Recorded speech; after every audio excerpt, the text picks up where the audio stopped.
Picture the smallest planet Rick Sanchez could find. Not a hideout built for comfort. A planet you could walk around in a single afternoon, chosen for exactly one reason. It looked enough like Earth that nobody would think to look twice. This is where the Smith family is living now. Not visiting, living. A few days earlier, they buried their friend. Birdperson is dead, killed in front of them, at his own wedding, by the woman he just married. Tammy wasn't a bride. She was a deep cover agent for the Galactic Federation, and the reception she walked into was never a celebration. It was an ambush. Rick got his family out. That part was easy. For Rick, it's always been easy. Escape is the one skill he's never had to practice, because he was born knowing it. Staying gone is the part he's never done before. There's a difference worth naming between the two skills. One, this documentary will spend its remaining sections tracing all the way back to its origin. Escaping requires nothing but intelligence, a mind fast enough to find the exit before anyone else notices it exists. Staying gone,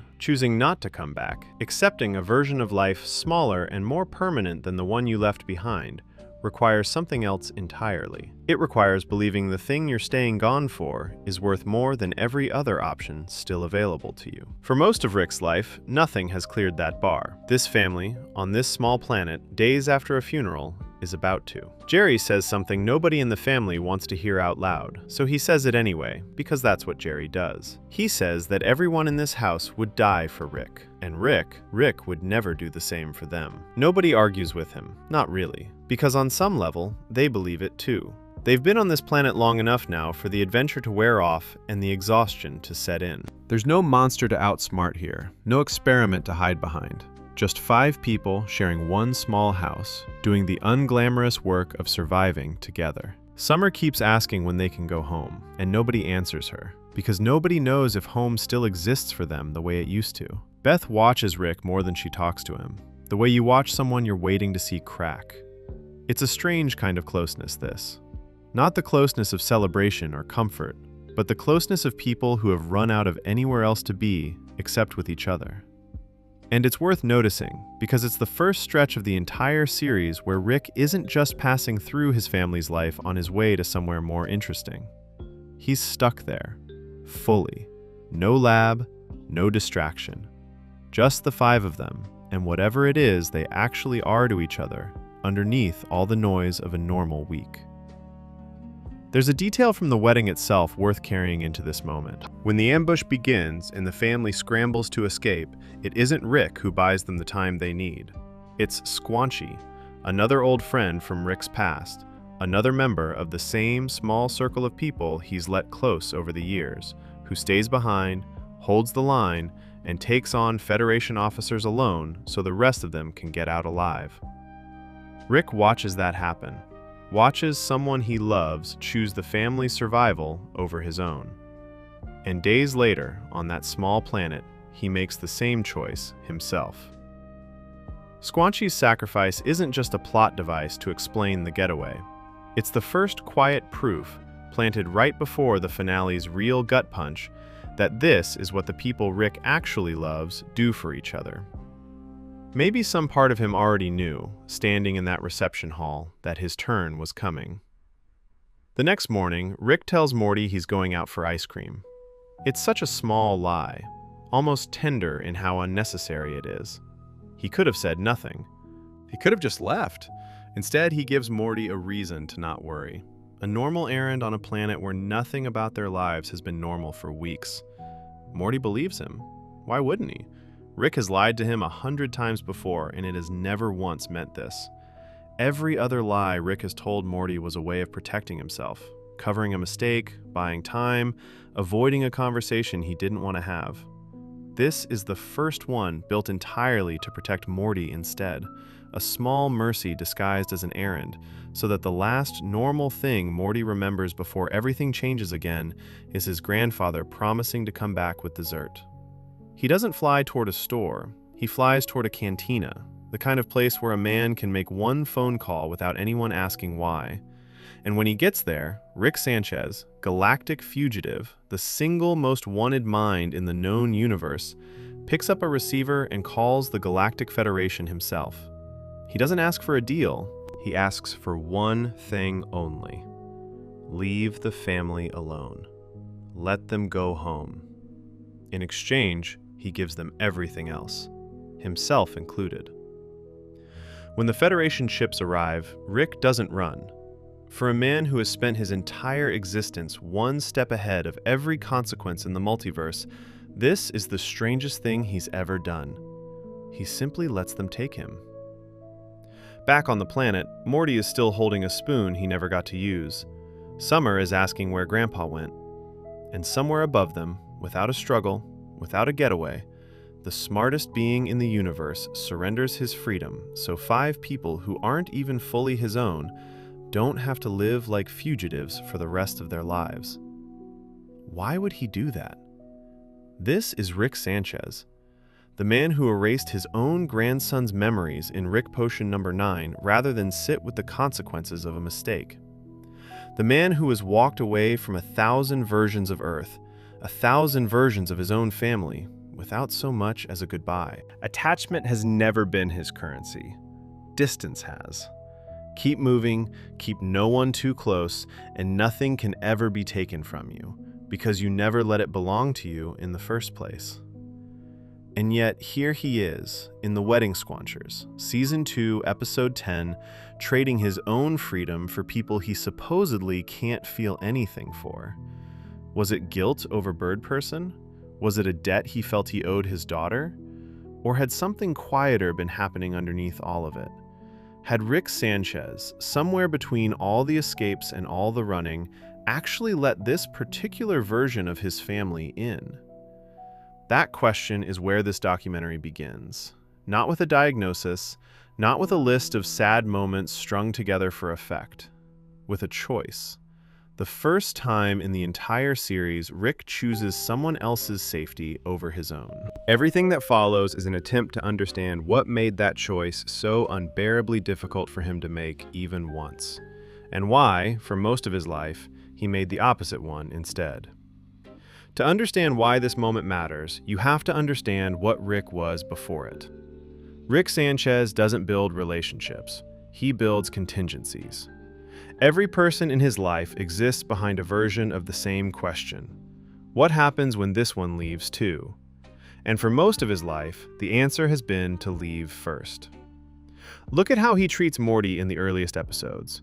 In Rick Potion number 9, Season 1, Episode 6, Rick creates a love potion for Morty that mutates the entire population of Earth into monsters. Instead of staying to face what he caused, he opens a portal to an alternate dimension where the same disaster never happened, and simply replaces this reality with a better one. He and Morty bury their doubles in the backyard and step into new lives as if nothing occurred. This isn't just about being clever enough to escape a mess. It's about what he chooses to escape from. Rick doesn't stay and repair the damage he does to people. He finds a version of the universe where the damage never has to be acknowledged at all.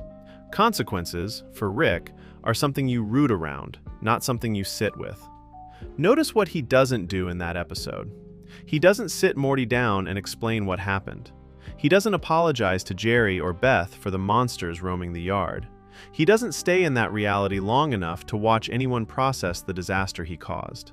He builds a shovel, buries the evidence, and steps sideways into a life where none of it technically occurred.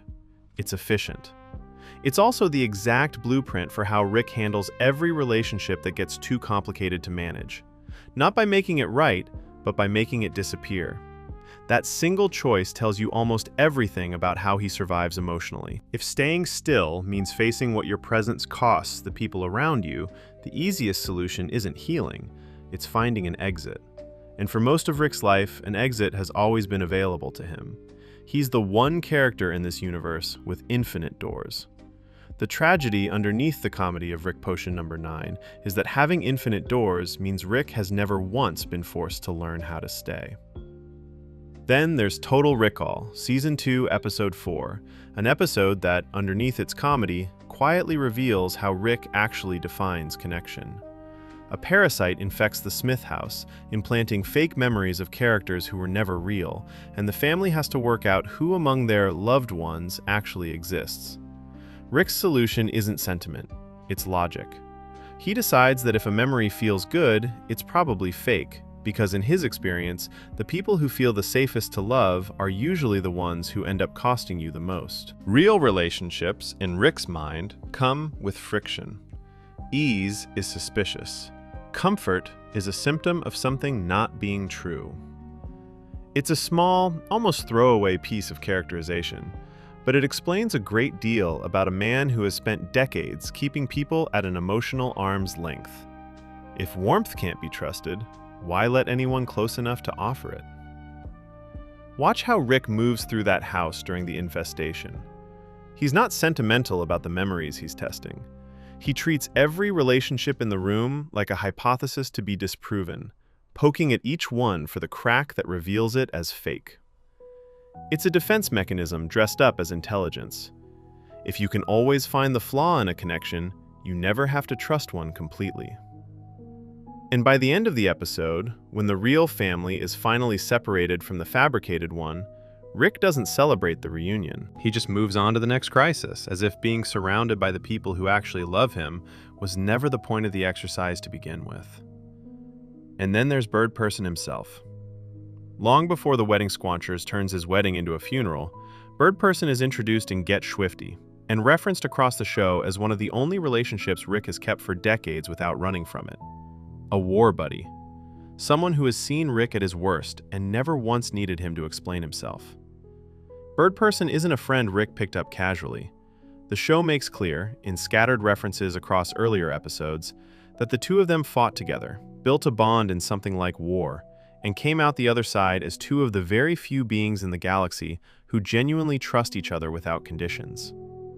For a man who treats almost every relationship as a liability waiting to mature, Birdperson is the one exception Rick never bothered explaining away. He didn't need to test that friendship for cracks the way he tested his family's memories in Total Recall. It simply was what it was. That kind of friendship should have been proof to Rick that closeness doesn't automatically end in loss. Instead, it becomes the opposite kind of lesson. Birdperson gets married, gets close to someone new, lets his guard down for the first time in years, and it's the thing that gets him killed. For a man already convinced that attachment is dangerous, watching his one true exception die specifically because he let someone in isn't just grief, it's confirmation. It's the universe agreeing with the belief system Rick built his entire life around. There's another piece of this puzzle worth pulling in, one that happens earlier in the timeline but explains exactly what kind of guilt Rick is carrying into the wedding squanchers. In Ricksty Minutes, Season 1, Episode 8, the family discovers a way to watch alternate versions of their own lives play out on interdimensional cable. Beth watches a version of herself who never got pregnant with Summer, never married Jerry, and became a renowned surgeon instead of a horse surgeon stuck in a life she quietly resents. Rick's response to Beth's pain in that moment isn't comfort in the traditional sense. He offers her an escape instead. The truth that he could send her to that other life right now, portal her straight into the version of herself she's been mourning, no consequences, no goodbyes. It's the same instinct he showed with Morty in Rick Potion number 9. When someone he loves is in pain, Rick's first move is never to sit with it. It's to open a door out of it. Beth says no. She chooses to stay, in this life, with this family, the one that includes the father who dragged her into an existence built around his own genius. And Rick, for possibly the first time on screen, doesn't argue, doesn't undercut her choice with sarcasm, doesn't try to fix what she's decided doesn't need fixing. He just stands there and lets her decision exist. It's a small scene, easy to lose in an episode mostly remembered for its jokes, but it tells you something crucial about the guilt underneath Rick's relationship with his own daughter. A guilt that months later becomes part of what he's protecting on that small planet, hiding from the Federation with the family he's spent years half convinced he ruined just by being in it. Which is what makes what happens next so difficult to reconcile. Because if Birdperson's death was proof that attachment gets people killed, the logical next move for Rick is to pull away from the Smiths even harder, tighten the walls, remind himself why he keeps moving. Instead, days later, he does the one thing he has never done for anyone else in the entire run of the show. He turns himself in. Not to save the multiverse, not to save himself, to save a family he spent years insisting he doesn't need. Look at what Rick actually gives up in that phone call. He doesn't negotiate his own freedom. He doesn't ask the Federation to let him keep some version of his old life. He asks for nothing for himself at all. Every bit of leverage Rick Sanchez has ever held over the universe, and in that one moment, he spends every bit of it on people who, by his own logic, should be replaceable. That's the part worth sitting with. Not that Rick sacrificed something, that he sacrificed it for them specifically, at a moment when doing the opposite would have been easier, safer, and far more consistent with who he'd always claimed to be. Think about what staying gone would have cost him versus what surrendering cost him. If Rick had simply vanished, taken a portal somewhere the Federation would never find him, started over the way he's proven again and again he's capable of doing, he loses nothing except a family he's told himself for years he doesn't need. Instead, he chooses maximum security detention, alone, with no timeline for release, no guarantee anyone waits for him on the other side. He trades a life of total freedom for a cell on the chance that it buys 5 people a normal Tuesday. There's no algorithm that makes that trade rational. Rick, of all people, would know that better than anyone, which is exactly why it matters. The smartest man in the universe does the least logical thing imaginable, and the only variable that explains it is one he's spent his whole life pretending didn't apply to him. There's a detail easy to miss in the noise of everything else happening in this episode. Before Rick leaves for the cantina, Morty tells him something quiet, almost a threat and almost a plea at the same time, that if Rick disappears again, this time Morty won't forgive him for it. Rick hears that and goes anyway. For a man defined by his need to be liked, admired, and needed by exactly the people he keeps at a distance, that single decision should stop him in his tracks. Morty's forgiveness has mattered to Rick before. It's part of what keeps their relationship intact through every disaster Rick causes. And in this moment, Rick is willing to lose it completely, on purpose, because losing Morty's forgiveness is a smaller cost than losing Morty's safety. That's not the behavior of someone incapable of attachment. That's the behavior of someone who has finally decided attachment is worth more than being loved back for it. None of this erases who Rick has been up to this point. It doesn't undo Rick Potion number 9. It doesn't undo years of running, replacing, and disappearing the moment things get too close to real. If anything, it makes this moment stranger, because it means Rick was capable of this all along. He just never let it surface until the cost of staying distant became higher than the cost of finally choosing someone. The question this documentary is built around isn't whether Rick loves his family. The Wedding Squanchers answers that already, and it answers it the only way Rick ever really communicates anything, through action, not words, at the exact moment it costs him the most. The real question is why it took this long. Why a man capable of this kind of sacrifice spent so many years making sure he'd never have to. Because a moment like this doesn't come from nowhere. People don't build walls this high, this carefully, over nothing. Somewhere behind every joke Rick makes about not caring, every portal he opens instead of staying to face what he broke, every relationship he keeps at arm's length until it's safely disposable, there's an original injury. A first version of loss so total that everything since has been an attempt to make sure it never happens again. Surrendering to the Federation wasn't the first time Rick lost someone he loved. It wasn't even close. Long before Birdperson's wedding, long before there was a Morty or a Beth or a Summer to protect, there was someone else. Someone whose absence doesn't get mentioned out loud very often in this show, but who shapes almost every decision Rick makes when nobody's asking him to explain himself. To understand why sacrificing himself for this family felt so unnatural to Rick, so far outside the version of himself he spent decades perfecting, you have to go back to the moment attachment first stopped feeling like comfort and started feeling like a countdown. You have to go back to Diane. Section 2. The woman Rick never recovered from. They've run out of road. Rick and Morty are standing at the lowest level of the Citadel, the place every drop of portal fluid was supposed to be waiting for them, and it isn't there. Evil Morty has taken it. Every plan Rick built to escape this collapsing tower has just failed, and for the first time in a long time, there's nowhere left to run to. Morty stops walking. He's done being led through a crisis he doesn't understand, done accepting explanations that arrive after the danger has already passed. He wants to know why evil Morty needed Rick's brain scan. He wants to know what's actually going on. And for once, Rick doesn't deflect it with a joke. He caves. What Morty sees next is the story Rick has spent decades making sure nobody ever saw in full. Long before the Citadel. Long before Morty. Long before this version of the family existed at all, there was a different Rick, living in a different house, married to a woman named Diane, raising a daughter named Beth who was still small enough to be carried on his shoulders. This Rick wasn't wandering the multiverse picking up strays and burning down relationships behind him.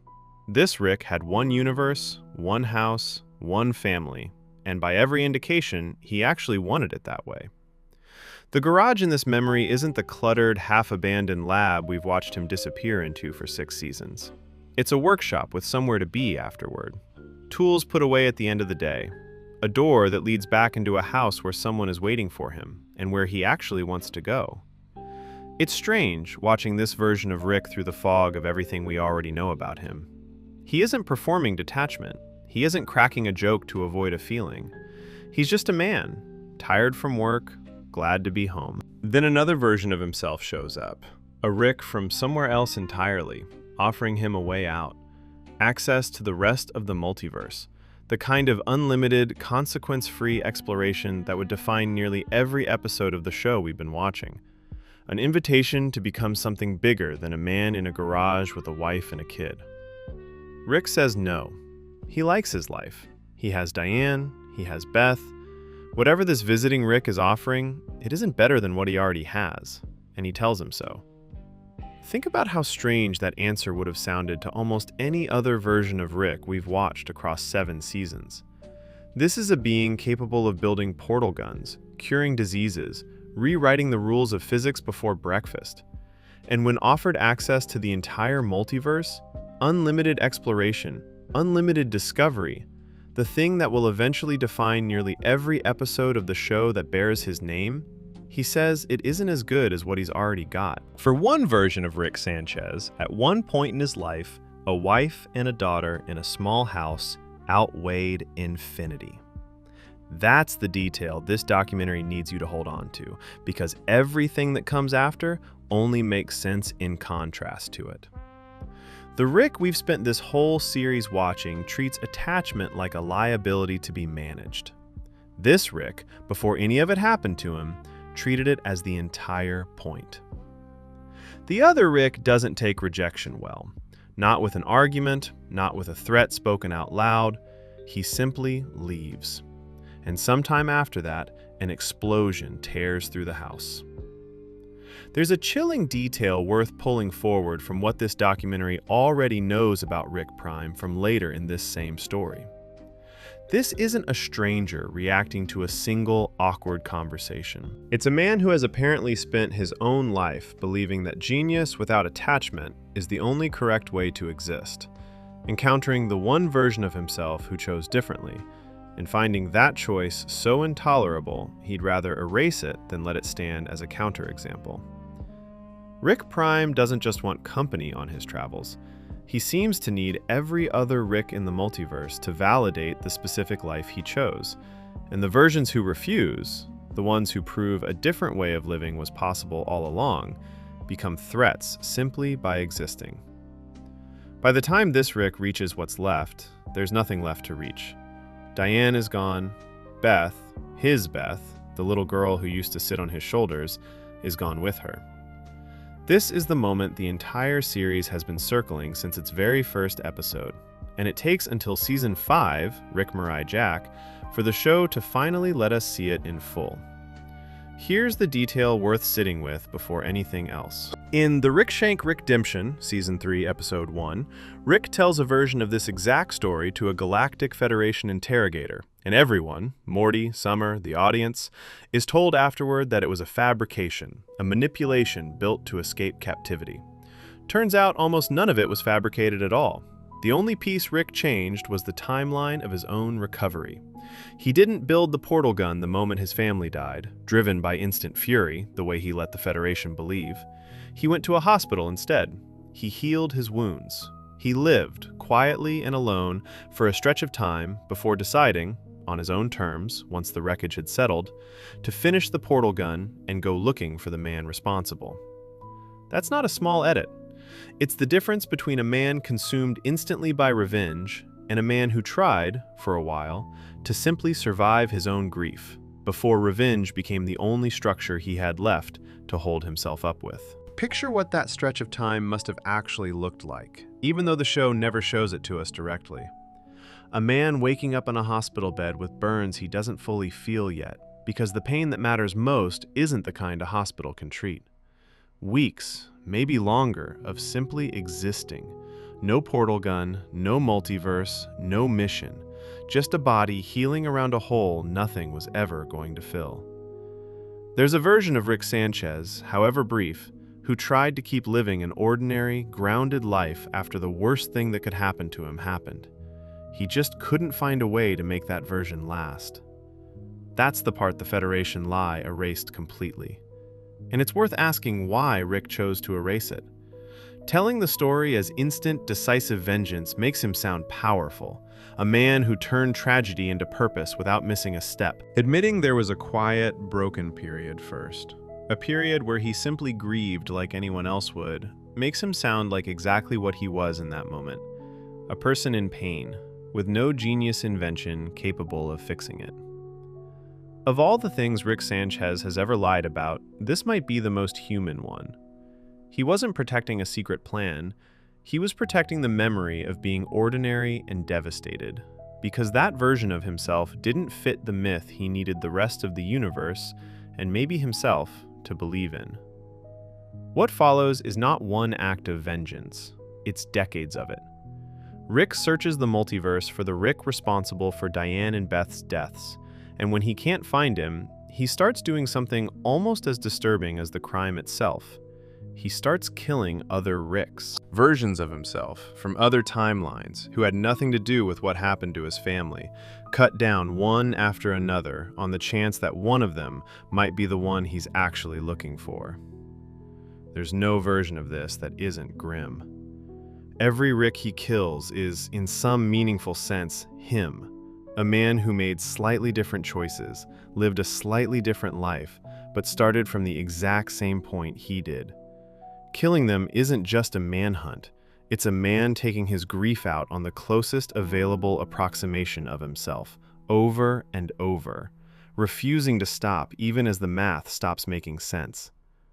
If the multiverse is infinite, no amount of killing was ever going to guarantee he'd eventually catch the right one.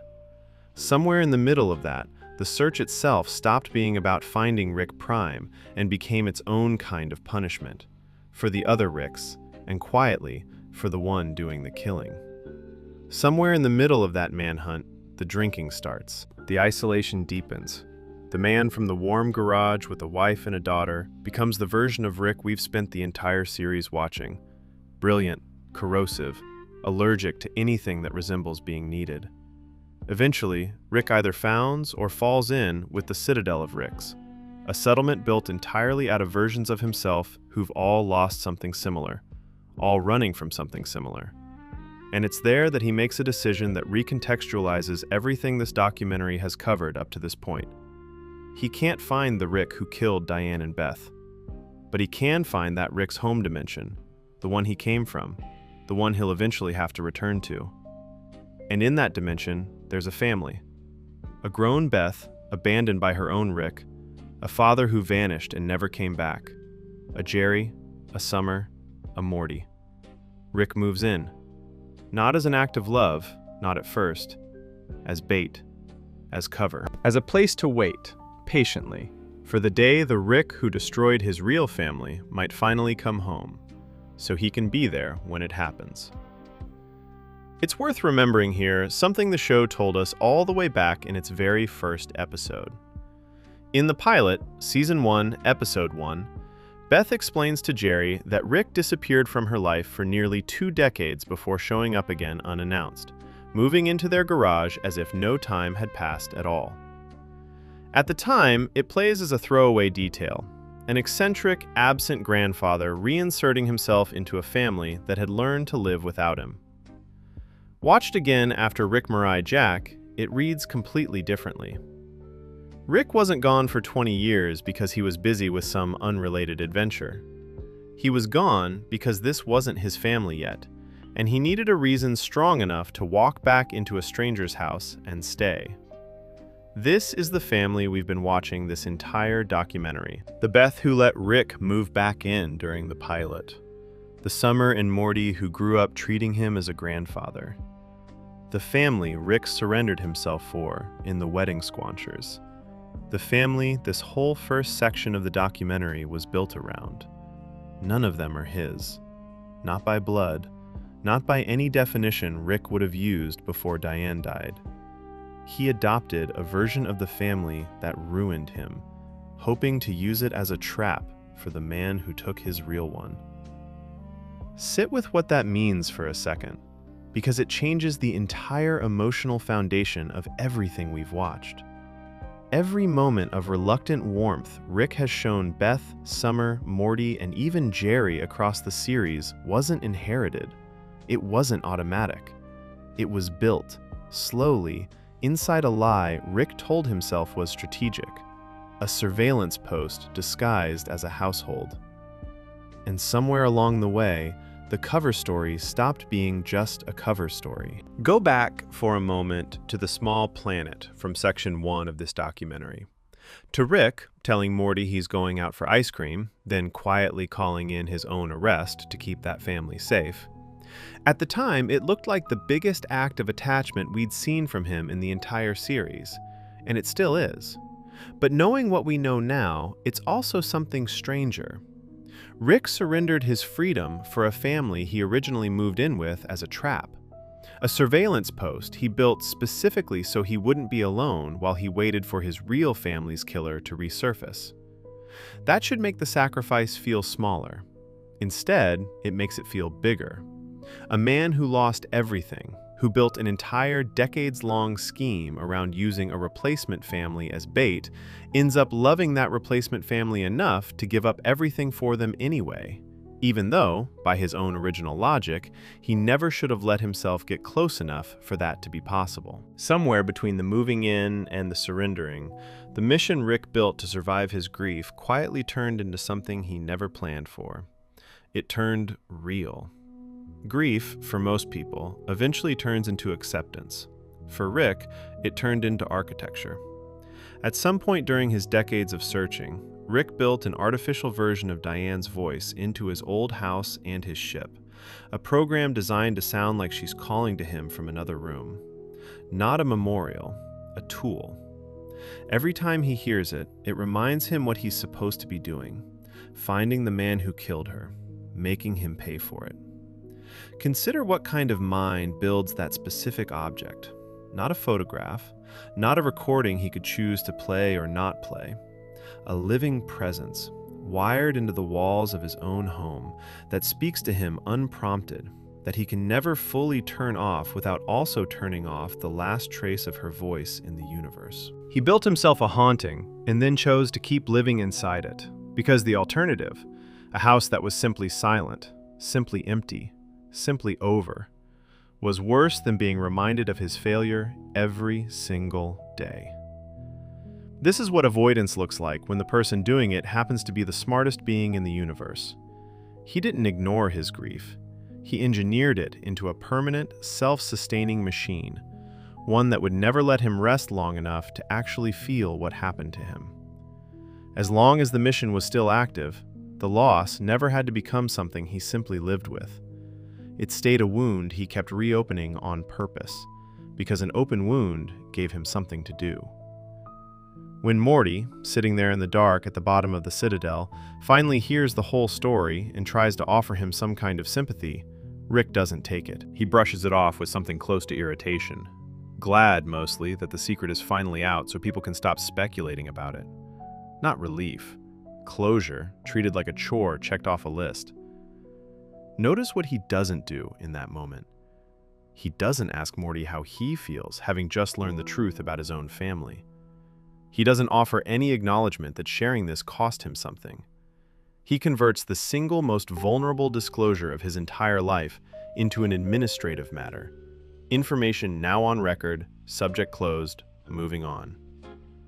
It's the same instinct we watched in Section 1, when he refused to let anyone thank him or dwell on what he'd given up. Vulnerability, for Rick, isn't something to be met. It's something to be processed as quickly as possible and filed away before anyone, including himself, has time to sit with what it actually means. There's one more piece of this that the show doesn't reveal until 2 seasons later, but it belongs here because it's the detail that turns Rick's entire avoidance strategy into something closer to a tragedy than a character flaw. In Unmortrican, Season 7, Episode 5, Rick and a group of other Ricks who spent their own lives hunting the same man finally corner him. And Rick Prime, the name this killer has been given by the multiverse he's terrorized, makes an admission almost too large to process in the moment. He didn't just kill Diane in Rick's dimension. He built a weapon capable of reaching across every version of reality at once and erased Diane completely. Every timeline, every alternate universe, every possible version of the woman Rick lost. There is no dimension anywhere in the multiverse where Diane still exists. Not one. Rick could have spent his entire life searching for a version of her, the way other lonely men in this show occasionally do with lost partners, and it would have been mathematically impossible. She isn't hiding somewhere out there, waiting to be found. She's been erased from the concept of existence itself. Fans of the show spent years asking a version of this same question. If Rick can travel to infinite universes, why has he never found another Diane, another chance at the life he lost? It's an obvious question, and for a long time it looked like a plot hole. Unmortican closes it completely, and in doing so makes the entire premise darker than a simple plot hole ever could have. Rick wasn't avoiding her out of stubbornness. There was never anything to find. Every road that might have led back to some version of happiness had already been sealed off, years before he even knew to stop looking.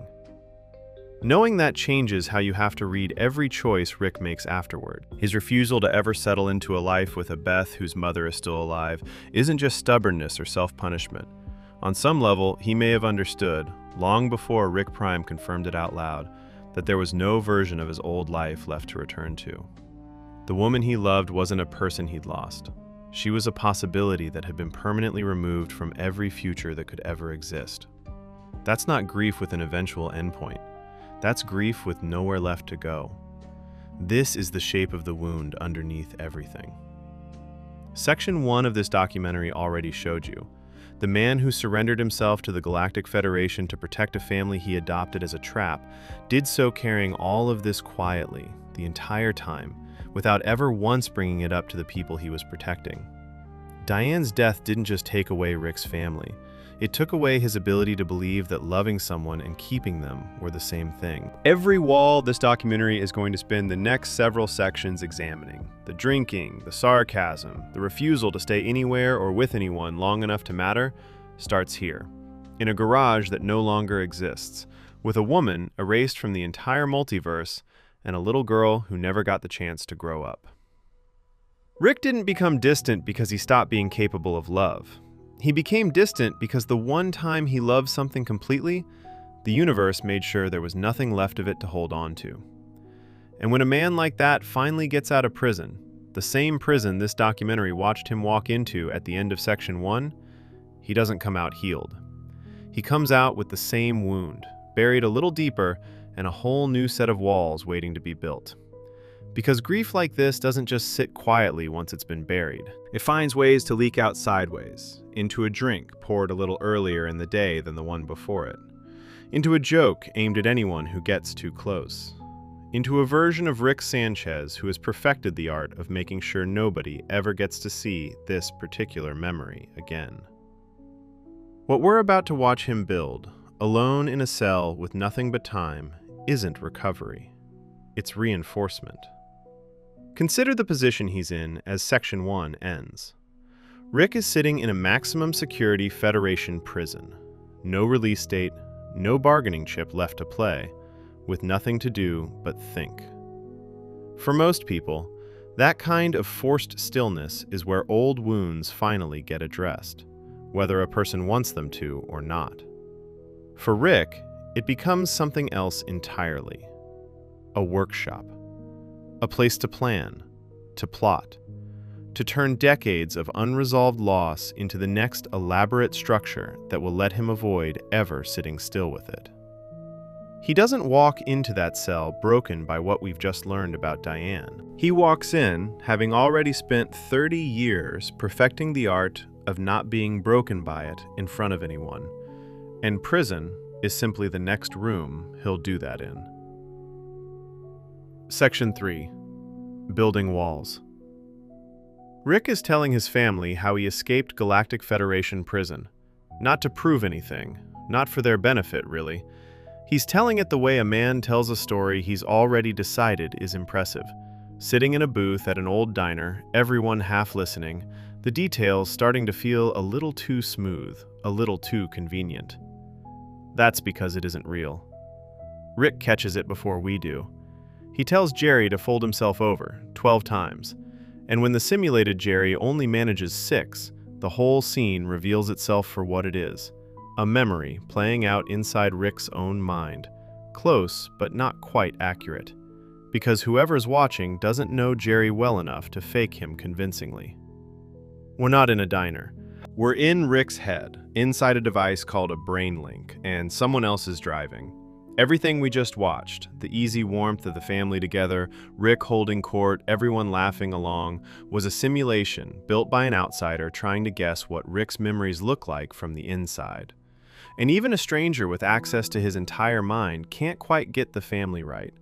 There's something almost sad buried in that detail before the episode is even properly started. The version of his family Rick's own subconscious defaults to when someone goes looking for something comforting to hide behind is one sitting around a table together, nobody missing, nobody at odds. It's not what his life actually looks like. It's what his mind reaches for anyway. The Rick Shank Rickdemption, Season 3, Episode 1, opens with Rick captured, months after the surrender we watched in Section 1, being interrogated by an agent trying to extract the portal gun formula directly out of his memories. It's the most literal image this documentary could ask for. A man's mind, cracked open, searched for anything useful while he sits there fully aware of what's happening and somehow still in control of it. It's worth pausing on how rarely this show lets anyone get literal access to Rick's inner world, and how telling it is that the one time it happens, Rick still finds a way to run the room.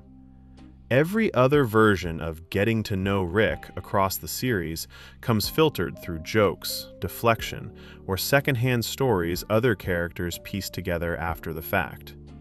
Here, for once, the format promises direct access, a wire straight into his memories, no interpretation required. And even then, Rick manages to stay one step ahead of anyone trying to actually understand him, rerouting the one channel built to expose him honestly into another elaborate performance. If there's a single image that captures how impossible Rick is to actually reach, even when the show hands us a device literally designed to reach him, this is it. At one point, Daniel asks to see something specific, Rick's memory of the day his wife died. It's the same story this documentary covered in Section 2, the same explosion, the same loss. And right as the memory reaches its most devastating beat, Rick detours it. He makes the scene stop at a McDonald's, hunting down a discontinued dipping sauce from a 1998 movie promotion, and Daniel, swept up in the sudden change of pace, forgets, for a moment, that he's supposed to be extracting trauma, and just enjoys the chicken nugget sauce instead. Sit with how strange that choice is. This is Rick's memory, his construction, his control, down to the smallest detail of how his own worst day gets recreated for a stranger who's trying to weaponize it. And the choice he makes, given complete authorship over his own grief, is to interrupt it, to make it funny, to turn the most painful memory of his life into the setup for a joke about fast food, rather than let anyone, Daniel, Morty, the audience, even himself, sit inside it long enough to feel its full weight. This is what sarcasm looks like when it's not a personality trait. It's a defense system, deployed even in the privacy of Rick's own head, against a memory he apparently still can't stand to look at directly without deflecting somehow. Notice, too, who the joke is actually for. Daniel doesn't know he's being manipulated. As far as he's concerned, he's simply been given a small, strange gift in the middle of an interrogation, a taste of something delicious, an unexpected moment of pleasure. He has no idea he's being handed a decoy, built specifically to distract him from the fact that the man across from him is quietly rerouting the entire memory around its worst moment. Rick isn't performing the joke for Daniel's benefit. He's performing it for his own, using someone else's distraction as cover so that even he doesn't have to sit fully inside the scene while it plays. The sauce isn't just a weapon aimed outward. It's a shield Rick built to protect himself from his own memory, and it happens to double as the thing that gets him free. Because underneath the sauce joke, Rick is doing something else entirely. The formula he eventually hands over isn't the real portal gun schematics. It's a virus, disguised as a breakthrough, designed to hijack the very machine trying to read his mind. The instant Daniel thinks he's won, Rick takes control of the brain link, then of Daniel's body. Then, as a citadel of Rick's assassination squad arrives to silence him before Federation secrets can spread, of one of theirs instead, killing the rest of the squad along the way. There's a small, dark detail buried in this sequence worth noting. Even after jumping into an entirely different body, Rick's alcoholism follows him. Whatever damage decades of drinking did to his own body, some version of that compulsion has become so fundamental to how he exists that it doesn't stay behind with his old body. It rides along into the new one, uninvited, like a physical fact of who he is, rather than a habit picked up along the way. It's a single throwaway beat in one episode, but it lands harder in the context of everything this documentary has already covered. This isn't a man who drinks because he enjoys it, the way the show sometimes plays it for comedy, a flask always somewhere on his person, a bottle within reach whether he's in the garage, a spaceship, or someone else's living room. Across dozens of episodes going back to the earliest days of the series, alcohol isn't a prop. It's closer to a permanent setting his body has been tuned to, the same way his sarcasm is a permanent setting his mouth has been tuned to. Both exist for the same reason. Both make it possible to keep functioning at a genius level while carrying something too heavy to function around sober. None of what happens next involves anyone else's help.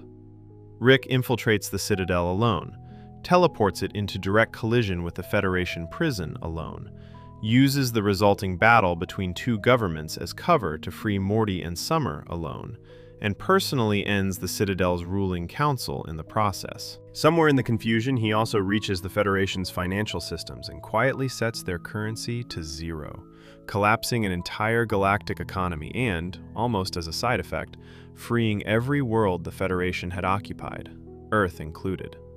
That's the liberation of an entire planet, accomplished as what amounts to an afterthought inside a much more personal escape plan. And Rick never planned to involve anyone else in a single part of it. There's something else worth noticing in how casually Rick moves through this sequence, killing other versions of himself. The Council of Ricks, the SEAL Team Rick sent to silence him, these aren't nameless enemies. They're Rick, wearing different histories, different choices, different scars. And he ends every one of them without hesitation, the same way he's been doing since the search for Rick Prime first began. A person who valued his own life, his own continuity, the way most people do, might flinch at erasing that many versions of himself in a single afternoon. Rick doesn't, because on some level, self-preservation has never been the thing driving him. Preserving distance has. If killing a dozen versions of himself is what it takes to keep the real threat, closeness, dependency, being truly known by people who might one day leave, at bay, the body count barely registers as a cost. Ask yourself why a man capable of coordinating something this complex wouldn't bring in help. Not because he couldn't use it. Morty and Summer are already there, already resourceful, already proven in earlier seasons to be capable under pressure. He excludes them because the plan only works if nobody else knows what's actually happening, including the people it's meant to protect. Total control, in Rick's hands, isn't just a strategy, it's a wall. If no one else understands the full shape of what he's doing, no one else can be disappointed by it, blamed for it, or hurt trying to help with it. Isolation for Rick isn't the absence of people who care about him. It's a condition he manufactures on purpose because it's the only environment where he trusts himself completely. There's a version of this plan where Rick sits Morty and Summer down beforehand and explains what's about to happen. Here's the risk. Here's the plan. Here's what I need you to do when the moment comes. That version makes the escape a shared act. It makes Morty and Summer participants instead of pieces being moved into position without their knowledge. Rick never considers it, because sharing the plan means sharing the possibility of failure, and failure witnessed by people who trust you is a different kind of failure than one that happens alone, in the dark, where only you have to carry what it means. When Rick gets home, Summer and Beth treat him like exactly what he just did.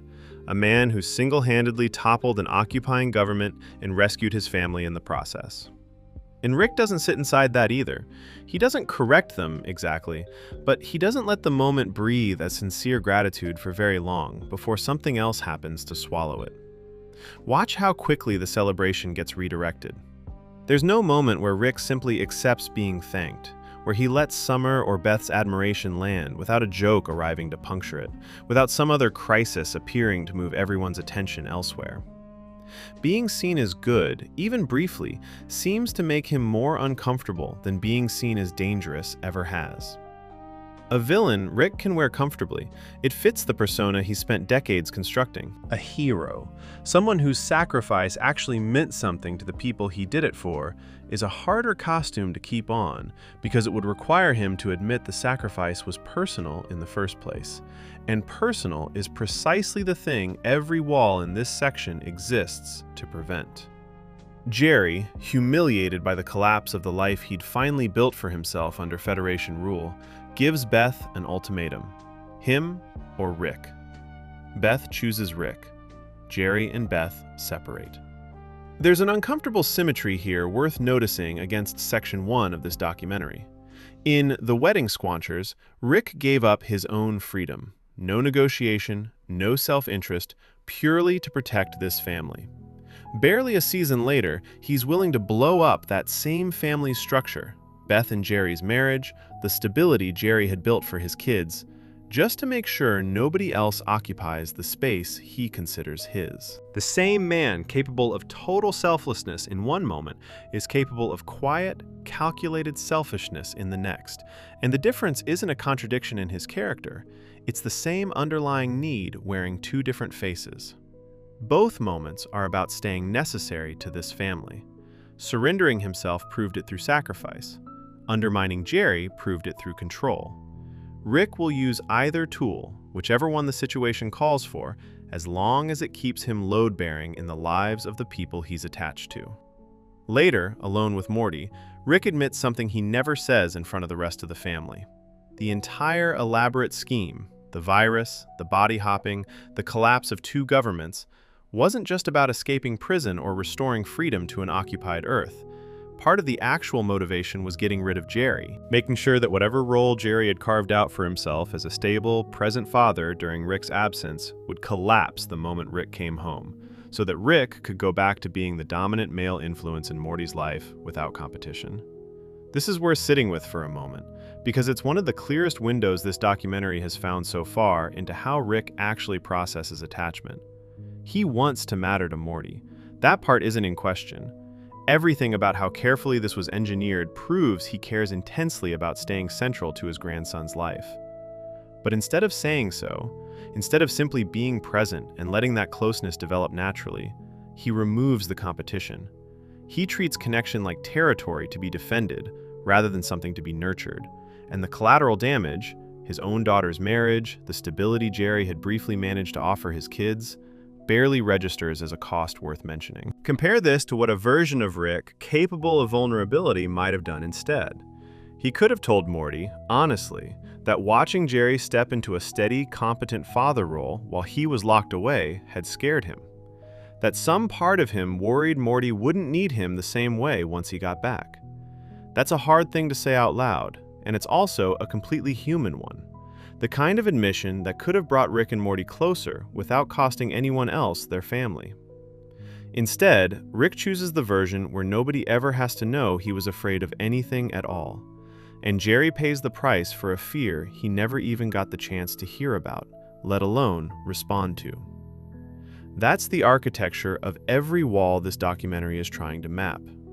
Rick doesn't lack the capacity to want closeness. He simply can't imagine asking for it directly, so he engineers situations where it happens to him instead, at a distance, disguised as something else, a jailbreak, a revolution, a joke about dipping sauce. There's an earlier piece of the show worth pulling forward here, because it reframes everything Rick has ever said out loud as casually as a punchline. Back in Season 1, Episode 11, Ricksy Business, Morty and Summer ask Birdperson about Rick's favorite nonsense catchphrase, "Wubba lubba dub dub," a phrase Rick has been shouting gleefully since it was first introduced in Me Seeks and Destroy, Season 1, Episode 5, always at moments of triumph or dark comedy. Birdperson tells them the truth. In his own language, the phrase means, "I am in great pain. Please help me." Morty laughs it off. Rick's clearly saying it ironically, he insists, just a bit, a joke Rick's in on. It isn't the only time the phrase surfaces at a moment that undercuts the joke. In Big Trouble in Little Sanchez, Season 2, Episode 9, a miniaturized version of Rick tries to warn Summer and Morty that something is seriously wrong, and the only phrase that comes out is a garbled variation of the same one. Wubby lubby doob doob. Even shrunk down, even in genuine danger, even trying to communicate something real and urgent, the words that surface are the same ones everyone's already trained to hear as a joke. Nobody catches it as a warning, because by that point the phrase has been so thoroughly laundered into comedy that even Rick's own family has lost the ability to hear it as anything else. Except, by the time this documentary reaches Rick Mirai Jack in Section 2 and watches the full scope of what Rick actually survived, that joke stops sounding ironic at all. A man carrying the memory of a murdered wife and daughter, decades of multiversal manhunts, an ocean of alcohol, and a family he adopted as bait that slowly became real. That man walking around gleefully shouting, "I am in great pain, please help me," as a punchline, isn't being ironic. He's telling the truth in the one format he's built himself to be able to say it in. A joke nobody's supposed to take literally, which happens to be completely, devastatingly literal. That's the entire architecture of Rick Sanchez, compressed into 4 nonsense syllables he probably didn't even realize he was translating honestly the first time he said them. Every wall covered in this section, the sarcasm inserted into his own trauma, the total isolation during the escape, the sabotage of Jerry's marriage instead of a simple, honest conversation with Morty about wanting to matter to him, comes from the same source. Rick has built an entire operating system around the belief that need is dangerous to display. Show it, and it can be used against you, taken from you, or simply not returned the way you hoped. Bury it inside competence, jokes, and total control instead, and at least the loss, if it comes, arrives on your own terms. There's a version of Rick who could have built a different kind of operating system entirely. One where showing need doesn't guarantee betrayal, where relying on someone occasionally doesn't automatically end in the kind of loss that reshaped his whole life after Diane. That version never gets much room to develop, because every time Rick comes close to it, some old instinct pulls him back toward the version that's kept him alive this long, however lonely it's made him along the way. Old survival strategies rarely get retired just because they've stopped being necessary. They get retired, if they ever do, only when the cost of keeping them finally outweighs the safety they used to provide. The clearest single image of this pattern doesn't even come from this episode. In Pickle Rick, Season 3, Episode 3, Beth schedules a family therapy session, and rather than sit through it, Rick turns himself into a pickle to avoid attending. What follows is one of the most violently elaborate escapes in the entire series. Sewer rats, a private mercenary army, an entire action movie odyssey through a city's underworld, engineered from scratch purely to dodge 1 hour of talking about his feelings in a room with a licensed professional. Given a straightforward choice between physical danger and emotional exposure, Rick chooses danger, every time, without hesitation, because danger is a problem his intelligence already knows how to solve. The problem with a system like that is it doesn't actually stop Rick from getting attached. We've already watched him surrender himself for a family he loves. We've watched him engineer an elaborate, self-endangering plan just to stay close to one grandson. The attachment is real, and it is constant.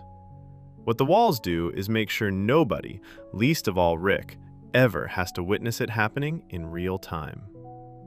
Which raises an uncomfortable question this documentary has to ask next. If Rick loves this hard while working this hard to hide it, what happens to the people standing closest to him? Not the walls themselves, the people they're built around. The ones who get pulled in, then pushed out, then quietly blamed for the distance Rick created in the first place. Because a wall doesn't just protect the person who built it, it also decides, quietly and without ever asking permission, how close anyone else is allowed to get. Beth grew up on the other side of one of these walls. Birdperson spent decades trying to be the one exception to it. Jerry has been living in its shadow for years without ever fully understanding why. Even Unity, the one being in the galaxy Rick may have loved as unguardedly as he once loved Diane, found out the hard way what happens when someone tries to get past what he's built. That's where this documentary goes next. Not at the walls themselves, but at everyone standing on the other side of them, and what it cost each of them to try. Section 4. The relationships Rick destroyed. They're answering a distress call, the kind of routine emergency Rick handles without thinking twice. Except the thing sending it isn't a stranger. It's Unity, a hive mind entity capable of assimilating entire populations into a single consciousness, and, as it turns out, an old flame of Rick's, someone he used to love, or something close enough to the word that it still means something to him now. Autoerotic assimilation.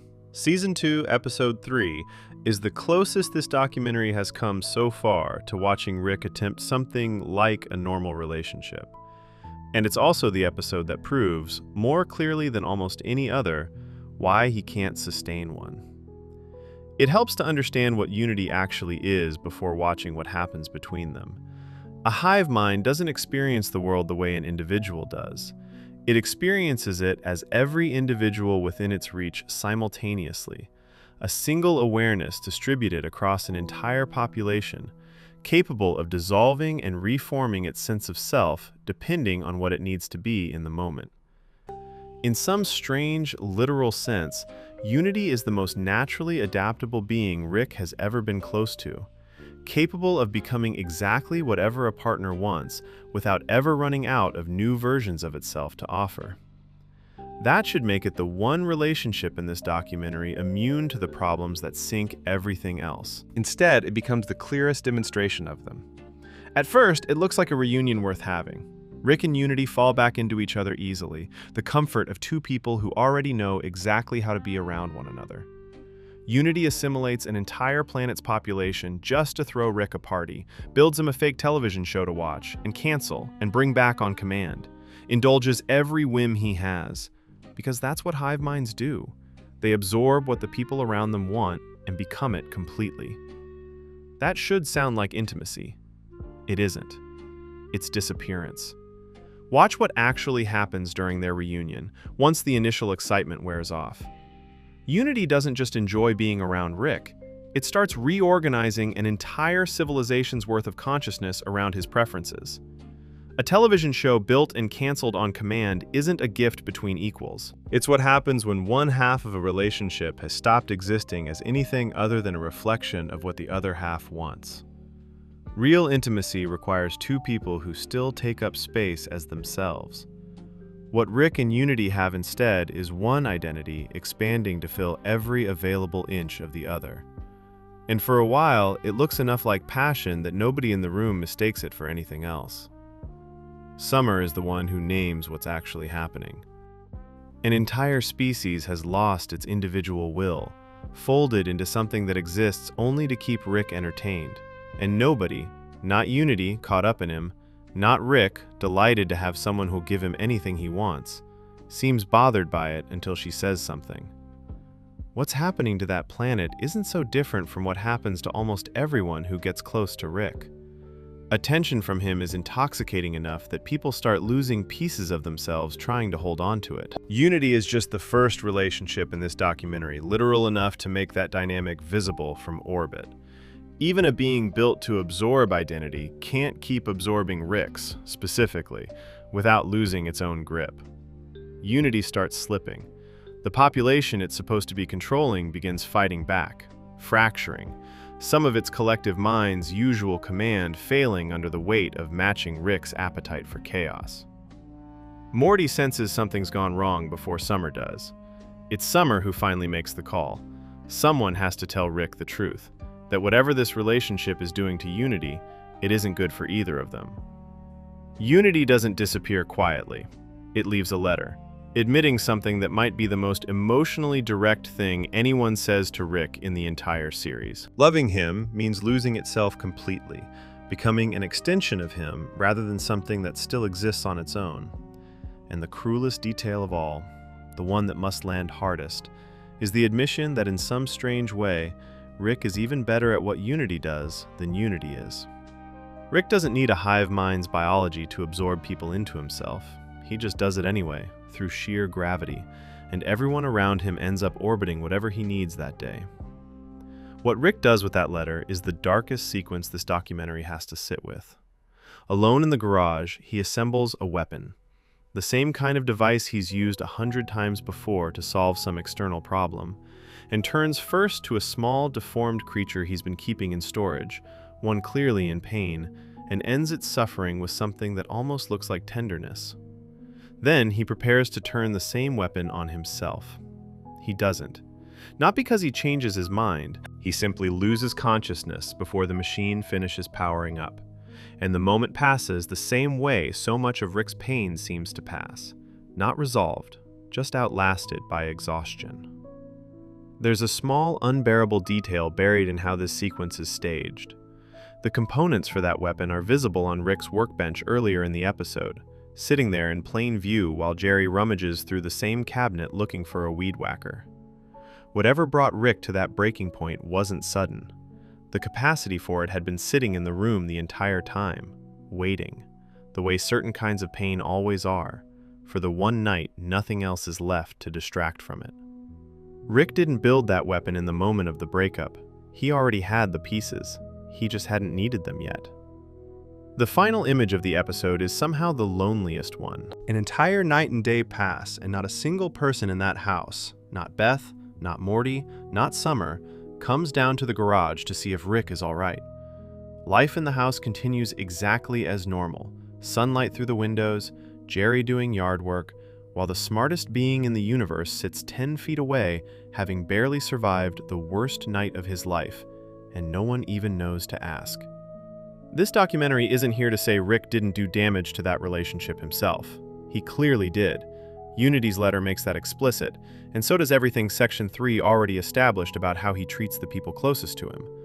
But there's a difference between a man who destroys his relationships because he's incapable of love, and a man who destroys them because love, in his hands, always seems to curdle into something suffocating, something that costs the other person their own shape just to survive proximity to him. Unity didn't leave because Rick was indifferent. It left because being loved by Rick meant disappearing into him completely, and it was the only person in this section with the tools to actually name what that feels like from the other side. There's a second relationship quietly unraveling in this same episode, easy to miss next to everything happening with Unity. Beth and Jerry are fighting, and at the center of the fight is a truth Beth finally says out loud. She doesn't stand up to her father, doesn't challenge him, doesn't set limits with him, because some part of her is still afraid that if she pushes too hard, he'll simply leave again the way he did for most of her childhood. That single admission recontextualizes Beth's entire relationship with Rick, and this documentary needs to follow it further, because nowhere does the show examine it more precisely than 2 seasons later in a therapist's office. In Pickle Rick, Season 3, Episode 3, Beth finally schedules the family into therapy, and Rick's response is to turn himself into a literal pickle rather than attend. When circumstances eventually force him into the room anyway, dripping in rat blood, still in his vegetable body, because avoiding vulnerability nearly costs him his actual physical form before it costs him an ounce of dignity, the family's therapist, Dr. Wong, doesn't need long to find the center of the problem. She asks Beth, plainly, why she never pushes back on Rick. Beth's answer is almost reflexive. He doesn't need anything from anyone. Dr. Wong's response lands like a diagnosis. Beth admires him for that. Not despite the distance it creates, because of it.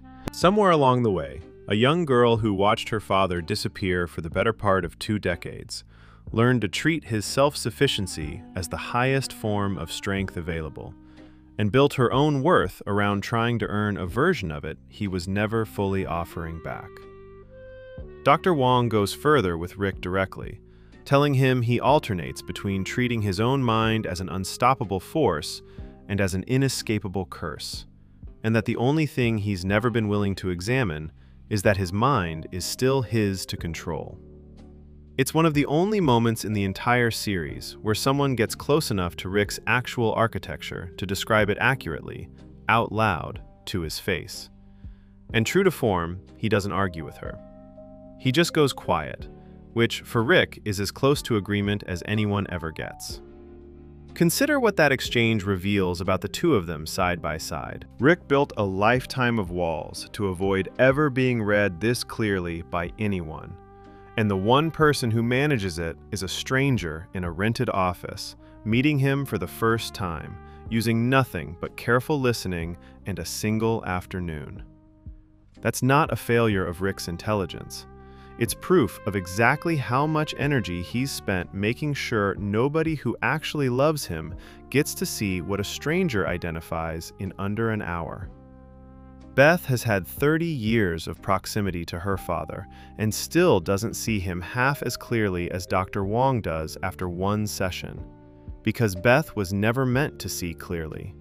She was raised to admire the wall, not question what it was hiding. By the end of the session, Morty and Summer are the only two who want to keep coming back. Rick and Beth make plans to go get a drink instead, mocking the entire process on their way out the door, already retreating into the same coping mechanism that built the distance between them in the first place. This is the relationship Rick destroyed most quietly, and maybe most completely. Not through a single dramatic betrayal, but through decades of modeling emotional withholding as strength, until his own daughter grew up mistaking his absence for a kind of integrity worth inheriting. Beth didn't just lose a present father. She learned, from the one she got instead, exactly how to make sure her own children might grow up feeling the same distance she did. Even Rick's oldest friendship carries a version of this same resistance. Before the tragedy that opened this documentary, at Birdperson's wedding, Rick is asked to give a toast, and by every account, he very nearly ruins it, pulling back at the last moment, at Morty's urging, into something genuine instead, a real, ad-libbed acknowledgement of what Birdperson's happiness actually means to him.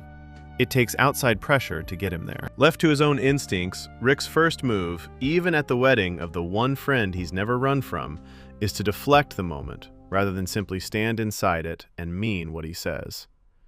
That reluctance matters, because Birdperson is supposed to be the exception, the one relationship this documentary has already established Rick never had to test for cracks. And even there, sincerity doesn't come naturally. It has to be coaxed out of him, at the one moment in the whole series where it would have cost him nothing to just say the kind thing directly. It's worth asking what Rick's first instinct at that microphone actually was, before Morty talked him out of it. The show doesn't dwell on it, but the implication is enough. His default response to watching his oldest friend commit to another person is something closer to mockery than celebration. Not because he doesn't want Birdperson to be happy, because commitment itself, the specific act of standing in front of people and promising to stay, seems to trigger something in Rick that reaches for a joke before it reaches for sincerity. He needs a push to arrive at the version of himself that can just be glad for someone. Left alone, his instincts default somewhere colder. There's a quieter kind of damage worth noting here, too. The relationships Rick doesn't destroy directly, but poisons by example. When Morty falls for Planetina, an environmental superhero in Season 5, Episode 3, A Rick Convenient Mort, it's framed as Morty's first real shot at something uncomplicated, a mutual, sincere connection with someone who likes him back. Rick's response to being sidelined by it isn't concern for his grandson's growth. It's mild annoyance, followed by taking Summer, who's nursing a heartbreak of her own, on a nihilistic tour of planets awaiting their own apocalypses, treating both of their emotional lives as an inconvenience to be drowned out with distraction. Morty's relationship with Planetina ends badly, undone by the same institutional and interpersonal pressures that eventually corrode most relationships in this universe. But it's worth noticing that Rick never once offers his grandson anything resembling guidance through it. Not comfort, not warning, not even the kind of hard-won wisdom a man who lost the love of his life to violence might actually have to offer. He simply lets Morty walk into heartbreak alone, the same way Rick has always processed his own. There's an entire alternate version of this storyline where Rick actually shows up for his grandson, where the man who watched a friend die from getting too close to someone, who lost a wife and daughter to attachment itself, sits Morty down afterward and says something honest about how much it costs to let yourself feel that much for another person. That conversation never happens. Not here, not really anywhere in the series. Rick has the material for it. He has decades of exactly this kind of loss. He simply never treats his own grief as something useful enough to hand down, so Morty is left to discover the same lessons from scratch, the hard way, alone. Then there's Mr. Nimbus, introduced as Rick's self-declared nemesis in Mort Dinner Rick Andre, Season 5, Episode 1. Proof that even Rick's enemies sometimes get closer to something like reconciliation with him than his own family does. After a chaotic conflict born from Rick accidentally landing his ship in Nimbus's ocean territory, the two of them, battered and worn down, briefly find common ground. It doesn't last. Summer, unaware of the fragile truce forming, reignites the conflict by activating the very object Nimbus's power depends on. And the moment of peace collapses into Rick getting savagely beaten and hauled off by police under Nimbus's control. In the episode's final scene, played almost entirely for dark comedy, Beth and Jerry show up at Nimbus's home solely to collect a reward for Rick's whereabouts, hesitating only when confronted with the reality of what they're doing. It's a throwaway gag, but it says something quietly brutal about where Rick actually stands with the people meant to love him unconditionally. That even a moment of near peace with a self-declared enemy gets undone by his own family's carelessness. And that the same family, moments later, briefly considers cashing in on his capture for money. There's something almost fitting about Nimbus being the one relationship in this section that comes closest to functioning like a healthy one, however briefly. Two powerful, stubborn men, both convinced the other is the villain, momentarily set that down long enough to admit they're tired of the fight. It's not romantic, and it's not familial, but for a few seconds, it's honest in a way most of Rick's actual relationships never get to be. And, true to the pattern this whole section has traced, honesty doesn't get to last. Something from Rick's own household interrupts it before it can become anything more than a moment. Add it all up, and a pattern starts to surface that's uglier than simple bad luck. Unity leaves because loving Rick means disappearing. Beth stays too close because she's mistaken his distance for strength worth imitating. Birdperson gets genuine warmth out of him only when someone else has to talk him into it. Morty gets left to handle heartbreak with no model for how to do anything but bury it. Mr. Nimbus gets closer to peace with Rick in one afternoon than Jerry manages in years, and even that gets undone by the family Rick is supposedly protecting. There's a thread connecting all of these that's worth naming directly before this section ends. Every single relationship covered here fails at the exact point where the other person needs Rick to be smaller than he is, needs him to shrink his gravity enough that they can exist next to him as themselves rather than as a satellite. Unity couldn't do it because assimilation is its literal nature, and proximity to Rick activated the worst version of that nature.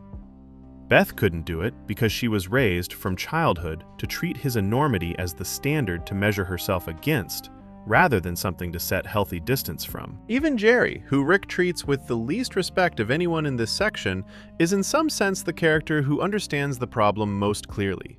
He's the only one who consistently tries to set a boundary, demanding Beth choose between a stable, ordinary life and a father-in-law who swallows all the air in every room he enters. Jerry loses that argument almost every time, but he's not wrong to keep making it. None of these relationships fail because Rick doesn't care. Every single one fails because caring, in Rick's hands, keeps arriving in a shape the other person can't actually hold. Too much, too little, too late, or too disguised as something else to recognize until it's already cost them something. Every wall this documentary has examined so far exists because Rick believes vulnerability makes him easy to hurt. This section is the proof that the walls don't actually protect anyone. They just relocate the damage off of Rick and onto whoever gets close enough to absorb it instead. There's a version of Rick Sanchez capable of loving people without costing them a piece of themselves in the process. We've glimpsed it, briefly, in the man who once turned down infinite universes for one wife and one daughter, in the friend who managed, with a little help, to say something true at a wedding. That version keeps surfacing for a moment and then vanishing again, buried under decades of proof that closeness only ever seems to end in loss, humiliation, or disappearance. The tragedy isn't that Rick can't love. It's that every time he tries, some old, unexamined fear convinces him the safest move is to make sure it doesn't look like love at all. Which leads to the question underneath everything this documentary has covered up to this point. Not why Rick avoids attachment. He clearly doesn't. Not really. Not completely. The real question is what, specifically, he's so afraid will happen if he ever stops running from it long enough to let someone see him need them back. That fear has a name and a shape, and this documentary is finally ready to look at it directly. Section 5.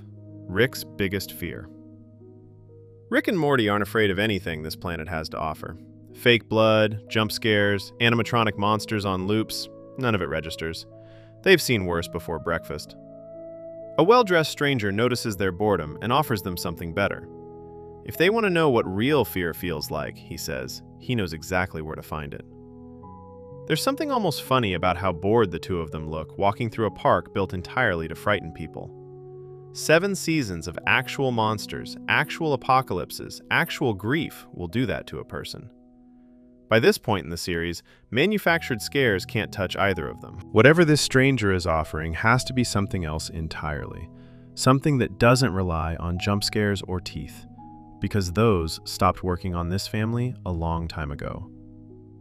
It's worth pausing on the choice this final season makes, staging its last real test of Rick's psychology not against a monster, a villain, or even a moral dilemma, but against a haunted house that doesn't work on him anymore.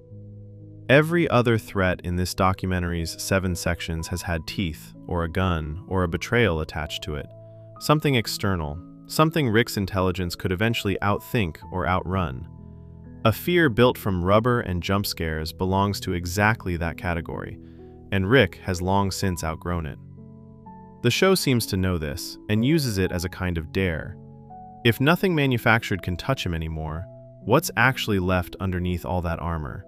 And is there a version of fear patient enough to find it? The real scariest place in the universe, it turns out, isn't hidden away on some cursed planet. It's behind a Denny's, in a bathroom stall. A hole in the ground that simulates whatever the person entering it fears most. Fear No Mort, Season 7, Episode 10, is the final episode of the series, and it chooses, of all the places this ambitious, universe-spanning show could have ended, to end here, in the smallest, most private room imaginable, forcing its two central characters to face themselves with nowhere left to hide. Rick decides against going in at all. Morty can't help himself and jumps in anyway. Inside, something monstrous attacks him almost immediately, and Rick follows him down to pull him out, a rescue that barely registers as remarkable by this point in the series. Rick saving Morty from a threat is the most familiar rhythm this show has. Notice, though, how quickly and completely Rick moves once Morty's in danger. There's no hesitation, no weighing of costs, no version of Rick pausing to consider the risk to himself before diving in after his grandson. Whatever else this documentary has found to complicate about Rick's capacity for love, physical courage on Morty's behalf has never been one of them. He'll run toward danger for someone else without a second thought. It's danger to himself, the kind that doesn't come with monsters attached, that he can't move toward nearly as easily. They think they've made it out. They haven't. Something falls through the air into the middle of their own living room, and it takes a moment for either of them to understand what they're looking at. She turns around, and it's Diane. Not an old photograph, not a synthetic AI voice reciting comfort from another room. A full, breathing recreation of the woman this documentary spent all of Section 2 trying to understand. And the version the fear hole conjures isn't gentle with him. She looks at what Rick has become, the nihilism, the cruelty, the decades of running, and she doesn't recognize him. She tells him plainly to stop wearing her husband's face. Whatever this is standing in her kitchen, it isn't the man she married. There's something devastating in how specific her objection is. She isn't horrified that he's a scientist, or that he's dangerous, or even that he drinks too much. She's horrified that he no longer resembles the person she loved. Every wall this documentary has spent 4 sections cataloging: the sarcasm, the isolation, the total control, the refusal to be needed, reads, through her eyes, not as survival, but as a kind of slow disappearance. The man she married didn't build those walls. Something happened to him afterward that turned him into someone else entirely. And she's looking directly at the result, without any of the context this documentary has spent hours providing. She just sees the wreckage. Rick's response is immediate, and it's the rawest thing this documentary has heard him say in 5 sections. Because I lost you. Sit with that exchange for a moment, because it's the entire thesis of this documentary compressed into 2 lines of dialogue. This isn't a monster hunting Rick through some invented nightmare. It's judgment, the specific, devastating possibility that the person he loved most would look at who he became after losing her and find him unrecognizable. Not dead, not gone, ashamed of him. Notice, too, what Rick doesn't say in that moment. He doesn't defend the decades of decisions that got him here. He doesn't explain the manhunt, the citadel, the family he adopted as bait, the walls this documentary has spent hours mapping. He offers exactly 1 sentence, and it isn't a justification. It's a confession.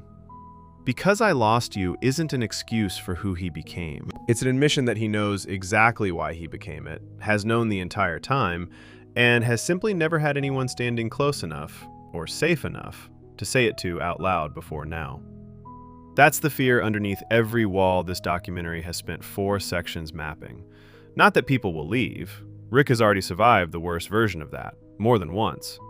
The fear this whole finally drags into the open is smaller and somehow worse. That if the people he loved most could see the man his grief turned him into, they wouldn't recognize what they were looking at, and they wouldn't want to. Think about everything intelligence has ever done for Rick. Section 3 of this documentary watched him crash a galactic economy, outthink an entire council of himself, and hijack a stranger's mind, all in a single afternoon, all without breaking a sweat. There has never been a problem in this universe complex enough to survive contact with Rick Sanchez's brain. Diane's disappointment is different. It isn't a lock to pick or a formula to reverse engineer. It's a verdict, delivered by the one person whose good opinion Rick has never figured out how to earn back through cleverness. Because cleverness was never what she loved him for in the first place. For a moment, Rick is standing in front of a problem his genius simply cannot solve. And the only thing left to do with a problem like that is feel it. The scene doesn't end in confrontation. It softens, helped along by a drink, into something gentler. Diane's judgment easing, the two of them talking the way people do when old wounds finally get some air. And somewhere in that softening, Rick starts falling back in love with her.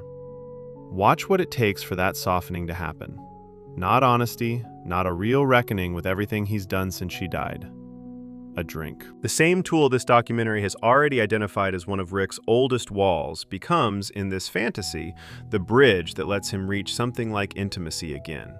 As if even inside this imagined version of him, he can't picture a version of closeness that doesn't require something to numb the fear of it first. Even the fantasy needs a crutch. Which is where the fear reveals its second, sharper edge. It isn't just that Diane might judge him, it's that if some version of her ever forgave him, ever looked at him with warmth again, he might not be strong enough to walk away from that a second time. And he isn't. Given the option to simply stay inside the fantasy, a fabricated Diane, a fabricated peace, an entire fabricated second chance at the life that was taken from him, Rick wants to remain in the fear hole forever. Think about what that actually means, given everything Section 2 already established. There is no real Diane left anywhere in the multiverse for Rick to find. Rick Prime made sure of that. So the temptation waiting at the bottom of this fear isn't really about her at all. It's about whether Rick can admit, even to himself, in private, with no one watching, how much he still wants exactly what he lost. The fear hole doesn't need to invent monsters for him. It just needs to hand him back the one thing he spent 30 years pretending he'd already made peace with not having, and watch whether he can resist picking it back up. He can't, not at first. And that's the whole point this episode is making. The fear was never the loss itself. Rick has proven across every section of this documentary that he can survive loss. Badly, destructively, but he survives it. The fear is discovering that some part of him never stopped wanting to be loved the way Diane once loved him, and that admitting it, even silently, even to a hallucination, feels more dangerous than any war he's ever fought. Except none of this, it turns out, was actually happening to Rick at all. The fear hole, the show eventually reveals, can only process one person's deepest fear at a time. Rick and Morty jumped in together, but the nightmare belongs to Morty alone. Every version of Rick we've just watched fall back in love with a fabricated Diane has been a projection, generated entirely inside Morty's own mind, built out of everything Morty already knows about his grandfather. The real Rick has been standing outside the hole this entire time, waiting, exactly as unaware of any of this as the audience assumed he wasn't. That twist doesn't undercut everything this section has just walked through. It reframes it into something arguably more remarkable. Morty already knows the whole story. He sat through the brain scan reveal in Rick Mirai Jack, covered in Section 2 of this documentary, and heard the truth about Diane directly from Rick himself. What we've just watched isn't Rick's fear tested in real time. It's Morty's own subconscious, drawing on everything he's learned about his grandfather over years of adventures, constructing a version of Rick's deepest wound, accurate enough to feel indistinguishable from the real thing. A teenager, without ever needing Rick to say any of it out loud again, has quietly pieced together exactly what this documentary has spent 5 sections trying to prove. That Diane is the center of everything, that vulnerability terrifies him more than any monster, that given the chance, he might not be able to walk away from a fabricated version of her a second time. Morty's own fear, once he finally reaches it underneath all of this, turns out to be something quieter and more personal than Diane. It's the realization that he has built his entire sense of self around depending on Rick. That somewhere over years of adventures, Morty stopped trusting his own judgment separately from his grandfather's, and the version of Rick populating this whole fantasy was never real enough to actually need. Recognizing that the Rick beside him in the hole was never really there is what finally lets Morty climb out. Time doesn't pass the same way inside the fear hole as it does outside it. Morty waits, calls down into the dark, gets nothing back. For someone who has spent this entire series being the one Rick rescues, there's something disorienting about standing on the other side of that rhythm, watching the exit, unsure whether the person he's waiting for is even still trying to come back. It's worth comparing what each of them found down there. Morty's fear, whatever shape it actually took, was something he could fight his way through, a dependency he could finally name and let go of. The fear his own mind rendered on Rick's behalf doesn't have edges at all. There's nothing to punch, nothing to outthink, no monster with a weak point. It's a version of happiness Rick isn't allowed to keep, offered to him freely, with no trap attached except the fact that it isn't real. Morty needed rescuing from danger. What Morty's imagination correctly guessed is that Rick would need rescuing from comfort, which is a far stranger, far harder thing for anyone, even Rick, to ask for help with. That's the cruelty of what this fear actually is. It isn't the fear of being alone. Rick has spent most of his life alone and functioned, however badly, through all of it. It's the fear of what it would cost to stop being alone on purpose. The terror of finding out that letting someone matter to you again means handing them, one more time, the exact same power to destroy you that Rick Prime already used once on the only family he ever had before this one. Every wall, every joke, every act of total control this documentary has traced across 4 sections exists to make sure that specific kind of power never gets handed to anyone again. And in the fantasy Morty's own mind built to imagine it, Rick very nearly hands it over anyway. Which means somewhere in Morty's understanding of his grandfather, he already suspected that's exactly what would happen, given the chance. Every relationship this documentary has examined runs on the same fuel. Birdperson's toast needed Morty's coaxing because sincerity, offered freely, felt like handing someone a weapon. Beth grew up mistaking her father's self-sufficiency for strength because Rick never let her see what the alternative, needing someone and saying so, actually looked like. The Dianeai he built into his own house wasn't comfort. It was a way to keep hearing her voice without ever having to risk loving a real version of anyone again. Every single one of these moments is the same fear wearing a different disguise. Vulnerability, to Rick, isn't just uncomfortable. It's the one variable in the universe he's never figured out how to control. And control is the only language he trusts. There's an earlier, smaller example of this same pattern worth pulling in, back from Morty Night Run, Season 2, Episode 5. Rick hires an assassin to kill an old debt collector, and when the job goes sideways, the assassin ends up bonding with Morty instead, teaching him to appreciate life through the eyes of a sentient video game character he's accidentally created.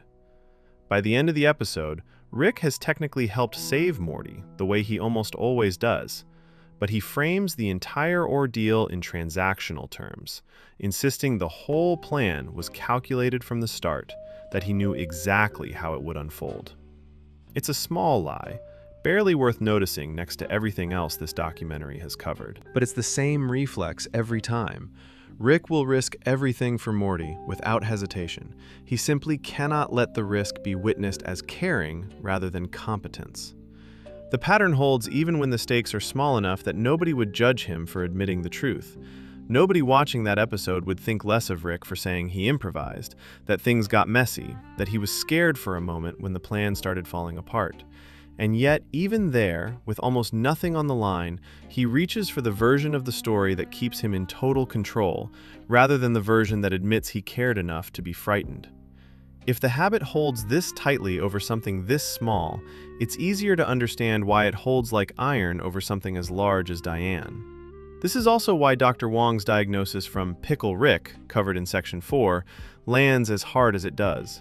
She told him he alternates between treating his own mind as an unstoppable force and an inescapable curse. What Morty's fear finally makes visible is why that alternation exists in the first place. As an unstoppable force, Rick never has to need anyone. Intelligence solves everything, distance costs nothing, and vulnerability is simply inefficient.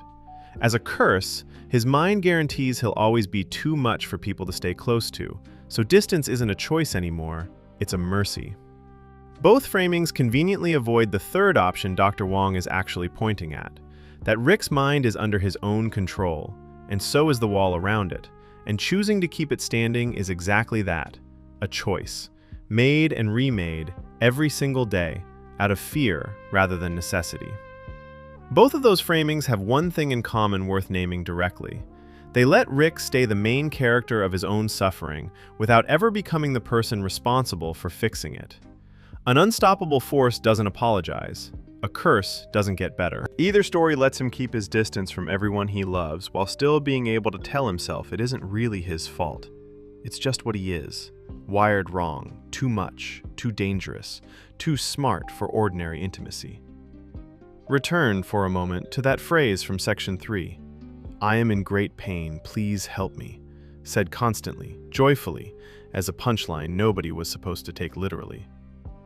What Morty's own imagination just constructed is the first time in the entire series anyone gets close enough to take that phrase literally and get it right.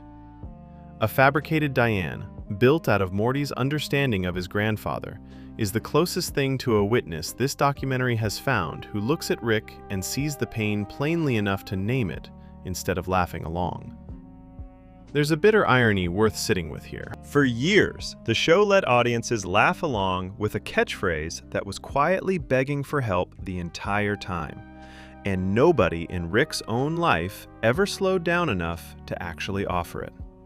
It takes his own grandson's subconscious, built from everything Morty has absorbed watching him for years, to finally render an accurate picture of exactly what that pain has always been about. Whether the real Rick, waiting outside that entire time, makes the same choice Morty's imagination assumed he would once the opportunity to chase a fabricated Diane is finally, actually his to take, that's the question that decides how this whole story is allowed to end.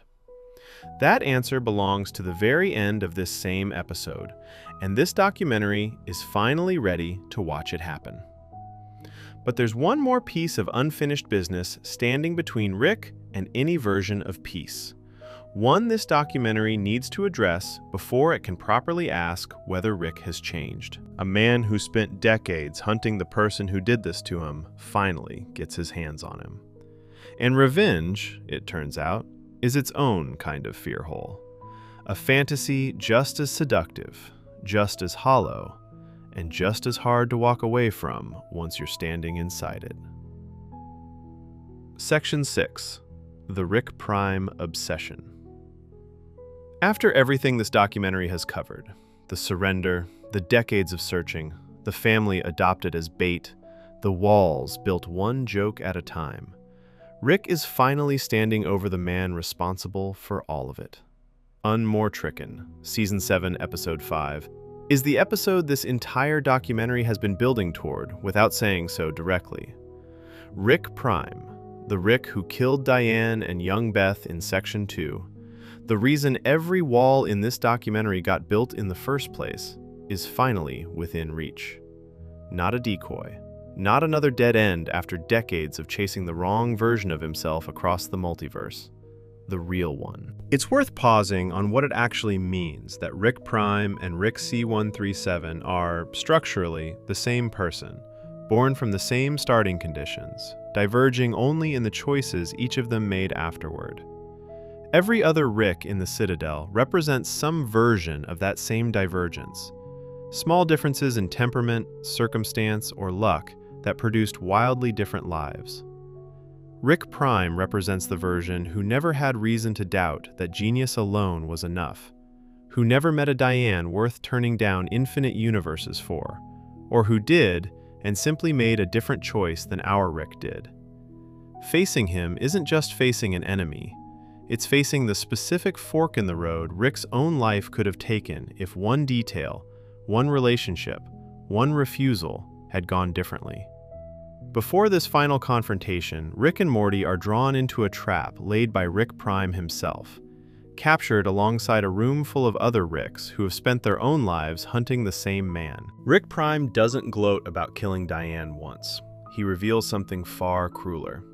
He built a weapon capable of reaching across every version of reality simultaneously and erased her completely.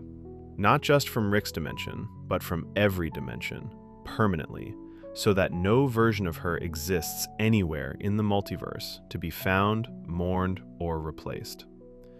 Then he offers the captured Ricks a deal. Fight each other to the death. Whoever survives gets their Diane back. Rick knows immediately that it's a lie. He tells the others so, as clearly as he can. It doesn't matter. Grief this old doesn't reason with itself. Every other Rick in that room has spent decades organizing his entire existence around the hope of getting his family back. And hope like that doesn't listen to logic, even logic delivered by someone who understands the mechanism perfectly. They kill each other anyway, one after another, until only one is left. There's something almost unbearable about watching Rick try to warn them. This is a room full of versions of the exact same man, all carrying some version of the exact same wound, and not one of them can hear reason from someone who has already lived through the same false hope and come out the other side clear-eyed about it. Rick isn't just watching strangers destroy each other. He's watching dozens of versions of his own grief make the same mistake he might have made himself, on a worse day, with less time to think it through. Knowing better doesn't always mean being heard, especially by people desperate enough to believe an impossible promise simply because the alternative, accepting that the loss is permanent, is worse. The prize waiting behind the door isn't Diane. It's a machine wearing her face, screaming insults, built purely to torture whichever Rick was foolish enough to believe revenge could actually restore what was taken from him. Rick, Morty, and Evil Morty destroy it together and barely escape the collapsing prison alive. Sit with what that trap actually reveals about the shape of Rick's entire adult life. For decades, the only version of Diane the universe has offered him back has been a weapon. First, the AI he built himself, tethered to guilt and vengeance, never comfort. Now, courtesy of the very man who took her, a killing machine wearing her stolen face, designed purely to hurt him one more time before he could even reach his real target. Every attempt to get close to her memory, whether self-inflicted or delivered by an enemy, has arrived armed. Rick has spent 30 years unable to approach the thing he lost without it costing him blood. There's a bitter symmetry worth naming here, one that this documentary has been quietly tracking since Section 2. Rick built his own version of Diane out of code and grief, designed to remind him of his failure and drive him toward vengeance. Rick Prime built his own version of Diane out of metal and cruelty, designed to do almost exactly the same thing to whichever Rick was foolish enough to want her back. Neither version is comfort. Both are engines built to keep pain circulating rather than let it settle. It's as if the entire multiverse on some level agrees that the only acceptable way to keep Diane's memory alive is to weaponize it, because a version of her that simply offered peace wouldn't know what to do with a man who's forgotten how to accept it. Rick Prime doesn't stop there. In the final confrontation, cornered at last, he uses the same weapon on Slow Mobius, Rick's own uncle, erasing him across infinity exactly the way he erased Diane, purely to prove he still can. It's overkill in the most literal sense, a demonstration of power aimed at someone who barely matters to the plot, offered only to remind Rick, one last time, exactly what kind of man he spent his whole life chasing. There's a detail worth carrying forward from this moment, even though this documentary won't dwell on it long.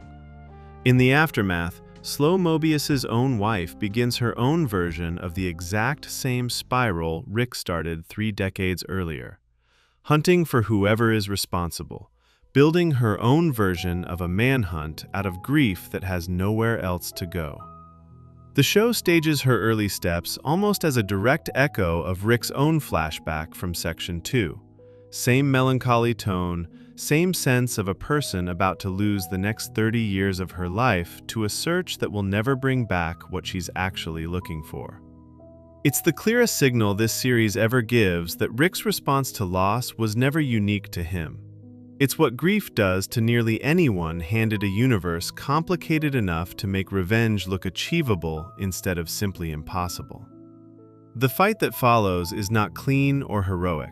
It's desperate, chaotic, three people who don't fully trust each other, forced to combine their strength against a man who's outthought and outlasted all of them for decades. Rick and Morty are eventually overwhelmed. It's evil Morty, the closest thing this series has to Rick's own dark mirror. A Morty who long ago decided he was done being anyone's assistant, who finds the opening, incapacitating Rick Prime through a piece of cold, exact manipulation, extracting the schematics for the Omega device from his mind and erasing his backup clones so there's no possibility of him returning. There's something worth pausing on in the fact that it's evil Morty, of all people, who delivers Rick this ending. A Morty who spent years scheming, killing, manipulating his way toward independence from every Rick who ever tried to control him, becomes the one entity in the entire multiverse capable of handing Rick exactly what he's been chasing for decades. It takes someone who has already burned down every attachment in his own life to finally close the loop on someone else's. Evil Morty isn't doing this out of love. He's doing it out of self-interest, tying up a threat that could eventually come for him, too. And yet, the effect is the same as if it had been an act of devotion.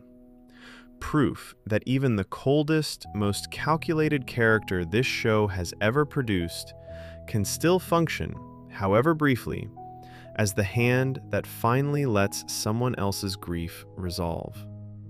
Then Evil Morty does something almost gentle by comparison. He revives Rick, drags Rick Prime's beaten body in front of him, and simply hands him over. Rick Prime doesn't beg, he mocks. Even restrained, even beaten, he spends his last moments needling Rick with the one insight that clearly still lands after everything. That whatever Rick has become across these decades of hunting him, closer to a killer than the man who once turned down infinite universes for one wife and one daughter, is entirely Rick Prime's doing. You did this to yourself chasing me, he seems to be saying. Look what I turned you into without even trying. What happens next is the ugliest scene this documentary has to describe. Rick beats Rick Prime to death with his bare hands, past the point where the fight is over, well into something closer to ritual. It isn't quick, it isn't clean. It's the physical release of 30 years of grief that never had anywhere else to go, delivered onto the one body it was always meant for. There's a version of this scene that could have been staged as catharsis, the kind of righteous violence this show has occasionally allowed its characters as a release valve. It isn't shot that way. It lingers past the point of triumph, past the point where the audience is meant to feel satisfied, into something uncomfortable enough that watching it start to feel less like justice and more like watching a man disappear into the exact rage he spent 30 years organizing his life around. There's no music swelling underneath it, no sense of arrival, just the sound of it continuing longer than it needs to. This documentary isn't going to pretend that moment doesn't make sense. Of course it does. Of everyone in the entire series, Rick Prime has earned this more thoroughly than any other target this show has ever put in front of him. But earning it and it actually working are two very different things, and what happens in the minutes after the killing is where this section finds its real subject. Evil Morty asks him a simple question before leaving. Does he feel better? He doesn't answer right away, and the silence answers for him. 30 years of searching, killing dozens of alternate versions of himself, building an entire fake family as bait, drinking himself numb, organizing every fiber of his genius around this single outcome. And now that it's finally happened, there's nothing where the relief was supposed to be. In the days that follow, Rick actually slides into something like depression, not despite finally getting his revenge, but because of it. For the first time in decades, he doesn't have anywhere left to point all that fury. The mission that gave his entire adult life a shape just ended, and underneath it, there's nothing waiting except the exact same grief he started with. Think about what that means for a man who has spent this entire documentary using purpose as a substitute for feeling. Every wall this documentary has traced, the sarcasm, the isolation, the total control, needed something to organize itself around. As long as Rick Prime was still out there, every one of those walls had a function. They kept Rick sharp, kept him moving, kept him from ever having to sit still long enough to simply miss his wife and daughter without a plan attached to the missing. The instant Rick Prime dies, every wall is still standing, but the reason for building them is gone, and what's left underneath isn't relief. It's just Rick, alone, finally out of reasons to keep running, staring at exactly the same hole in his life that's been there since the explosion in Section 2. This is what this documentary means when it talks about emotional displacement, and it's the real subject this section has been circling since it opened. Revenge isn't the opposite of grief. It's a place to put grief when actually feeling it seems unsurvivable. As long as there's a target still out there, a mission still unfinished, a Rick Prime still hiding somewhere in the multiverse, Rick never has to sit still long enough to simply miss Diane. The hunt gives shape to something that would otherwise just be an unbearable, shapeless absence. It's productive, it's purposeful. It even looks, from a distance, like love. A man refusing to let his wife's murder go unanswered, decades of devotion to her memory. But devotion and avoidance can look identical from the outside, and Rick Prime's death is the moment that finally exposes the difference. If the manhunt had actually been about Diane, finishing it should have brought something like peace. Instead, it brings a void, because the manhunt was never really about her. It was about Rick having something to do instead of grieving her. Grief, left alone, doesn't organize itself into anything. It just sits there, formless, demanding to be felt on its own terms rather than solved on anyone's schedule. A mind like Rick's, built entirely around identifying problems and engineering solutions, would have found that kind of grief intolerable almost immediately. A manhunt, by contrast, is exactly the kind of problem Rick's mind was built to love. It has variables, obstacles, incremental progress, the promise of an answer waiting at the end if he's just clever enough and patient enough to find it. Turning Diane's death into a decades-long engineering problem wasn't just a coping mechanism. It was the only kind of grief Rick actually knew how to survive, because it let him keep doing the one thing he's always been best at, instead of sitting inside the one thing he's never learned how to do at all. Go back for a moment to the man in that warm garage from Section 2, the one who turned down an infinite universe of exploration because one wife and one daughter meant more to him than all of it combined. That man understood, instinctively, that attachment was the entire point. Decades of running from Diane's loss instead of through it turned that same man into someone who could beat another version of himself to death with his bare hands and feel nothing afterward except emptier. Revenge didn't restore what Rick Prime took. It finished the job Rick Prime started, hollowing out whatever part of Rick used to know how to simply love someone without needing a mission to justify it. There's a reason that particular insult is the one Rick Prime chooses with his last words. Not that Rick failed to get revenge, not that his family will suffer for what he's done. He tells Rick he's become just like him, amoral, brutal, willing to sacrifice anything, including versions of his own face, in pursuit of a single goal, because it's the only wound left that can still land. Rick Prime spent his entire existence proving that genius without attachment curdles into something monstrous. His last act is making sure Rick understands he spent 30 years proving the exact same thing about himself. It's worth asking whether Rick Prime is entirely wrong. This documentary has spent 5 sections cataloging a man who killed dozens of versions of himself without hesitation, who sabotaged his own daughter's marriage to stay useful, who let an entire species lose its free will just to keep himself entertained for an afternoon. None of that makes Rick equivalent to the man who erased his wife from all of existence purely to punish him for choosing a family over adventure. But it does mean the line separating them was never as wide as Rick needed it to be. The difference between them was never capability or even cruelty.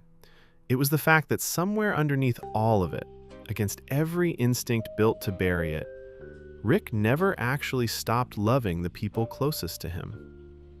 Rick Prime, by his own account, never started. And underneath all of it sits the detail this documentary raised back in Section 2 and has been carrying quietly ever since. While Rick spent decades hunting Rick Prime across the multiverse, an entire family was living in the house he moved into as cover. A family that had no idea their grandfather's presence in their lives began as a trap laid for someone else. A family Rick surrendered himself for in Section 1, sabotaged a marriage to stay close to in Section 3, and nearly stayed lost in a fantasy of instead of returning to in Section 5. Every one of those choices happened while this manhunt was still running quietly underneath everything else. An entire second life Rick was living in parallel, one built on revenge, one built, almost by accident, on love. The tragedy of the Rick Prime obsession isn't that it took 30 years. It's that Rick had exactly the family he needed the entire time, sitting in the house he was using as a waiting room. And he spent decades treating a dead end as more urgent than the people who were actually, quietly, becoming real to him. There's a version of this story where Rick notices sooner, where somewhere in year 10 or year 20 of a manhunt that never once got closer to its target, he looks around at the family he moved in on as cover and realizes they've stopped being cover a long time ago. That version of Rick puts the mission down early, chooses the people in front of him instead of the ghost behind him, and never has to learn the lesson Unmortican teaches the hard way, that the thing he thought would fill the hole Diane left was never going to fill it, no matter how long he chased it or how satisfying the ending finally felt to imagine. Instead, Rick learns it the way he learns almost everything in this documentary. Too late, too violently, and only after the cost has already been paid in full. Revenge promises an ending.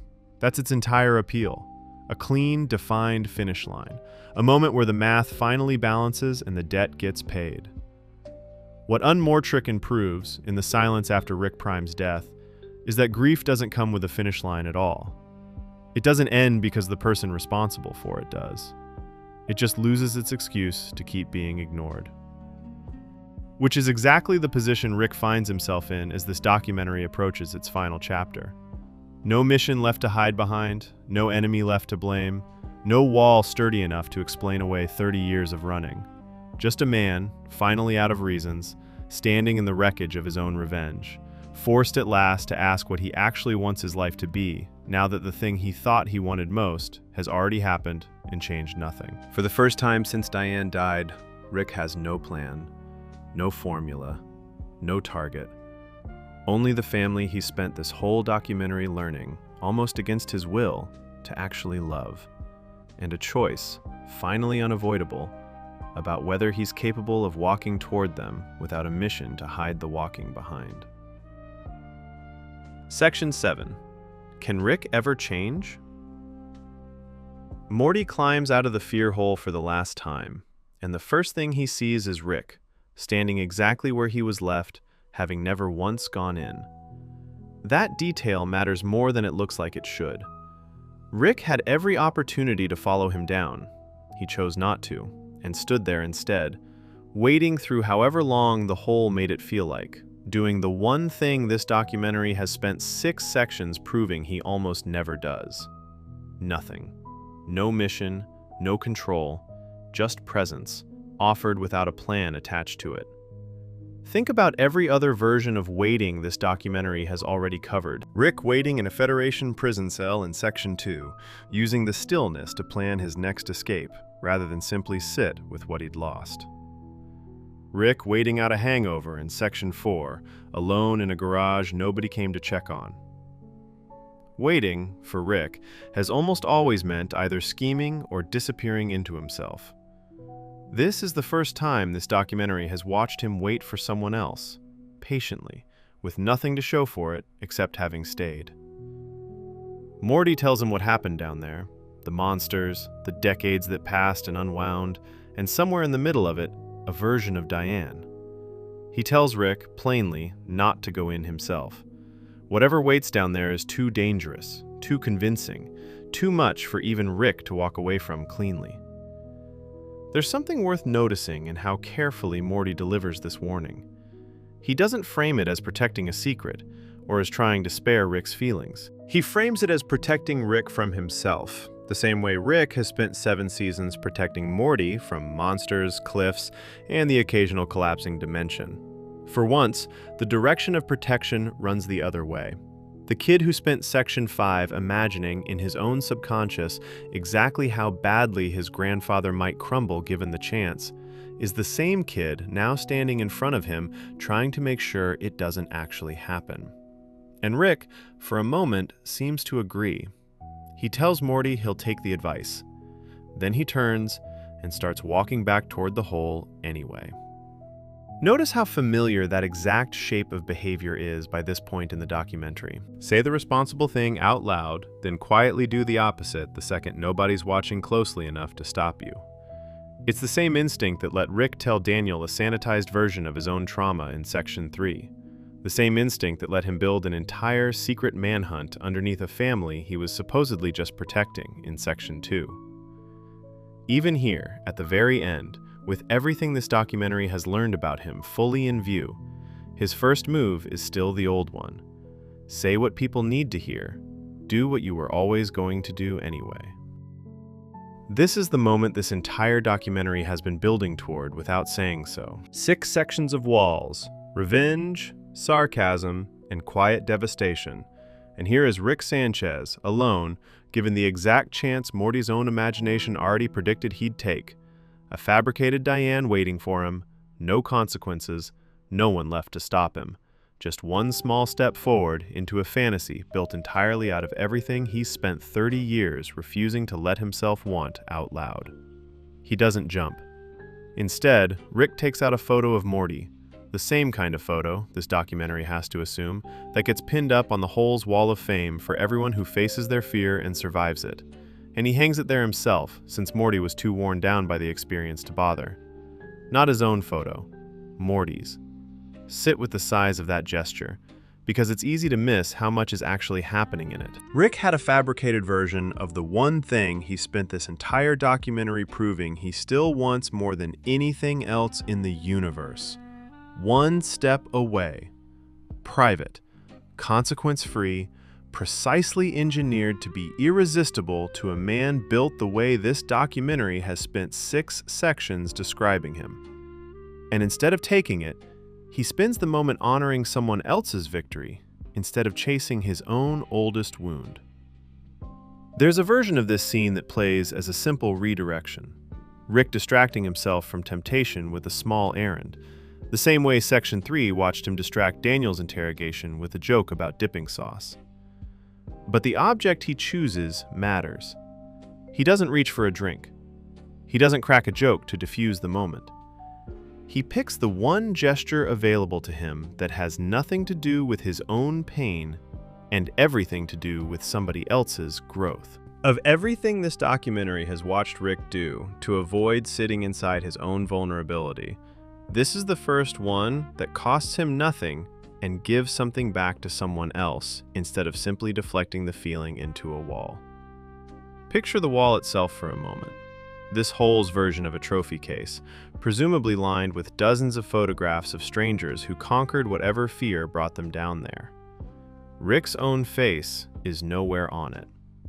He had every reason to add himself to that wall, to make this moment about his own narrow escape from a fantasy that nearly swallowed him whole through Morty's own imagining of it. Instead, the only photograph he adds is someone else's. It's a small, almost invisible act of humility from a man whose defining trait across 6 sections of this documentary has been an inability to let any moment be about anyone's growth but his own competence. That's not nothing. After everything this documentary is traced, the surrender in Section 1, the decades of running in Section 2, the walls in Section 3, the wreckage in Section 4, the temptation his own grandson's imagination correctly predicted he couldn't resist in Section 5, the hollow, joyless revenge in Section 6. Rick finally does the one thing none of those sections ever showed him doing. He chooses the real, harder, less certain version of love directly in front of him over a comfortable, fabricated one that costs him nothing and gives him everything he's been avoiding admitting he wants. It would be dishonest to call this a full transformation. This documentary has spent too long establishing exactly how deep these walls go to pretend one photo on one wall rewrites 30 years of avoidance. Rick doesn't apologize for any of it in this moment. He doesn't sit Morty down and explain what almost happened, the way this documentary might have hoped for after everything Section 5 uncovered about how badly he wanted to stay. He simply chooses not to walk into the hole and keeps walking with Morty instead, the two of them saying almost nothing else about it. It's worth being honest about what this moment doesn't fix, too. Rick still hasn't told Beth the full truth about how their family started. He still hasn't sat down with anyone and processed what 30 years of running actually cost the people closest to him. The walls this documentary spent Section 3 mapping are still standing, structurally, the day after this episode as much as the day before it. Change, for a person built the way Rick has built himself, was never going to arrive as a single, clean turning point.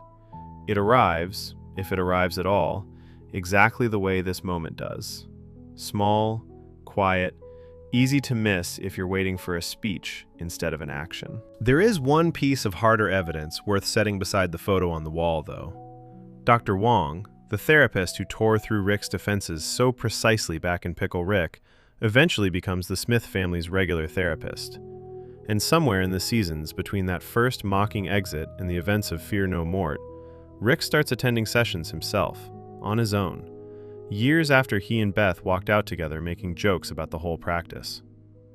It isn't dwelt on. The show doesn't build an episode around the moment Rick decides therapy might be worth trying after all. It just happens, quietly, off-screen, the way most real change in a person like this actually would.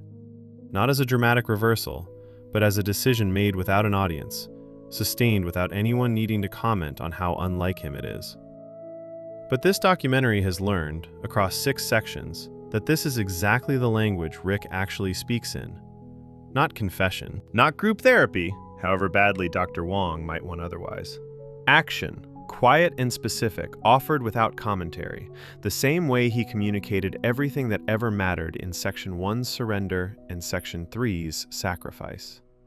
This time, for the first time, the action isn't in service of a mission, a manipulation, or a wall. It's simply a choice to stay present, in an ordinary, unglamorous, undramatic way, with the person actually standing in front of him instead of the ghost he spent his whole life chasing.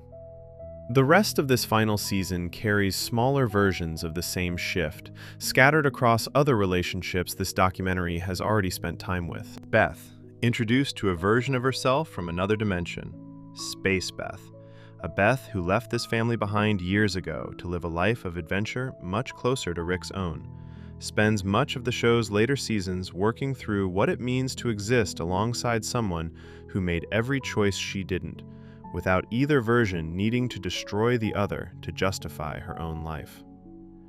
Where an earlier version of this family might have turned that arrangement into a rivalry, a contest over which Beth got it right, the two of them eventually find a way to simply coexist, each life valid without needing the other one erased.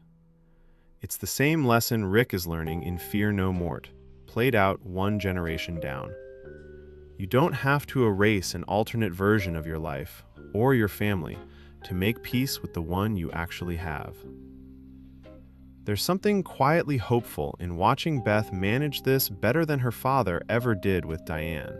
Rick spent 30 years unable to let a lost version of his life simply be lost, chasing it, weaponizing his grief over it, building machines to keep the wound open rather than let it close. Beth, raised by that same man in that same house, somehow finds a gentler way through a structurally similar problem. Whatever else Rick failed to model for his daughter across all those years of distance, something healthier got through anyway, whether he meant to teach it or not. Summer, meanwhile, spends these later seasons growing steadily less dependent on Rick's approval than she was in Section 4, making her own choices about her own relationships without needing him to validate them first. She's no longer the teenager standing outside an assimilated planet demanding someone notice something is wrong. She's someone capable of noticing it herself, acting on it herself, and living with the consequences herself, which is its own quiet argument that not every pattern in this family repeats itself exactly. And Birdperson, still gone, still one of the deepest wounds this documentary uncovered back in Section 1, is no longer chased or replaced. Rick doesn't build another Birdperson-shaped AI to haunt himself with the way he built one for Diane. The loss stays a loss, without needing to be turned into a mission to survive it. That, too, might be its own small kind of growth, not resurrecting every grief into a machine built to keep the pain circulating, but simply letting an absence be an absence, painful and permanent and eventually survivable without a weapon attached to it. None of this erases what this documentary opened with either. The family Rick surrendered himself for in Section 1 is still the family he originally moved in on as bait, waiting for a killer who's now finally dead. That fact doesn't get undone by a photo on a wall or a choice not to jump into a hole. But it doesn't need to be undone. What Fear No Mort finally proves is that the bait stopped being bait a long time ago, and Rick has just now, for the first time, made a choice that actually admits it. Not out loud, not in a speech, but in the specific, deliberate decision to walk away from a fabricated version of everything he lost toward an imperfect, complicated, entirely real version of everything he still has. Consider how strange that arc actually is, laid out from beginning to end. A man loses his wife and daughter to violence born out of nothing more than his own contentment with an ordinary life. He spends 30 years turning that grief into a weapon, a manhunt, an entire second identity built around vengeance instead of healing. Along the way, almost by accident, hiding inside a lie, he builds something that starts to resemble the very thing he lost. Not a replacement, never quite that, but something adjacent to it. Something that slowly stops needing the original justification to keep existing. And at the very end, offered the chance to finally get the original thing back, even if only as a fabrication, he chooses the accident instead. He chooses the family that grew out of a lie over the fantasy of the family that was taken from him by violence. That's not closure in the way revenge promised closure back in Section 6 and failed to deliver it. It's something slower and less satisfying to watch, which might be exactly why it's more believable. Real change rarely arrives as a single triumphant scene. It arrives as a man standing at the edge of an old wound, choosing, one specific time, not to fall back into it. With no guarantee he'll make the same choice again tomorrow, and no promise that the walls this documentary spent 6 sections mapping have actually come down rather than simply cracked, just slightly, for one afternoon. This documentary opened with a question. Why would the smartest man in the universe willingly surrender everything for a family that wasn't, by any measure he would have recognized before Diane died, really his? 6 sections later, the answer isn't complicated, even if getting to it took Rick 3 decades, a murdered wife, a manufactured family, an entire wardrobe of walls, and one last temptation offered to him alone in a bathroom behind a Denny's. Trace the shape of it one more time, all the way back to the beginning. A man in a garage turns down infinite universes for one wife and one daughter, because attachment to him was never a weakness. It was simply the point. That man loses everything to a version of himself who couldn't understand why anyone would choose smallness over conquest, and spends 30 years turning grief into a weapon rather than let himself feel the size of what was taken. Somewhere in the middle of that manhunt, hiding inside a lie, he builds something new without meaning to. A family that starts as cover and slowly, quietly, against every instinct he's built to prevent it, becomes real enough to die for. He surrenders himself for them before he can even admit that's what's happening. He sabotages a marriage to stay close to one grandson rather than simply ask to matter to him. He destroys a hive mind's sense of self and nearly ends his own life rather than let anyone see how much a single loss actually cost him. He hunts down the man responsible for all of it, beats him to death with his bare hands, and finds nothing waiting on the other side of that revenge except the exact same grief he started with, still unaddressed, still shapeless, still his. And then, finally, alone, offered the one thing his entire life has been organized around avoiding, a fabricated version of the woman he never stopped loving. Private, consequence-free, exactly as seductive as his own grandson's subconscious predicted it would be. He takes one step toward it and stops. He doesn't get his speech. He doesn't get his redemption arc, tidy and complete. He gets a photograph and a choice, and a grandson waiting for him in the ordinary daylight outside a fast food restaurant. And he chooses that instead. Rick spent his entire life believing attachment only led to pain. Maybe that's why he kept everyone at a distance, buried every soft thing he felt under a joke, a drink, or a scheme too complicated for anyone to see the shape of what he actually wanted underneath it. But after everything we've seen, the surrender, the grief, the walls, the wreckage, the hollow revenge, and finally, quietly, a photograph pinned to a wall instead of a fantasy chased into forever, perhaps Rick's greatest invention was never the portal gun. Perhaps it was the walls he built around himself. And maybe, this last time, standing at the edge of the one thing he's wanted back more than anything else in the multiverse, and choosing to walk toward Morty instead, those walls are finally, quietly, beginning to fall. Not all at once, not for certain, not in a way this documentary can promise will hold on every ordinary day still ahead of him, but beginning to fall all the same.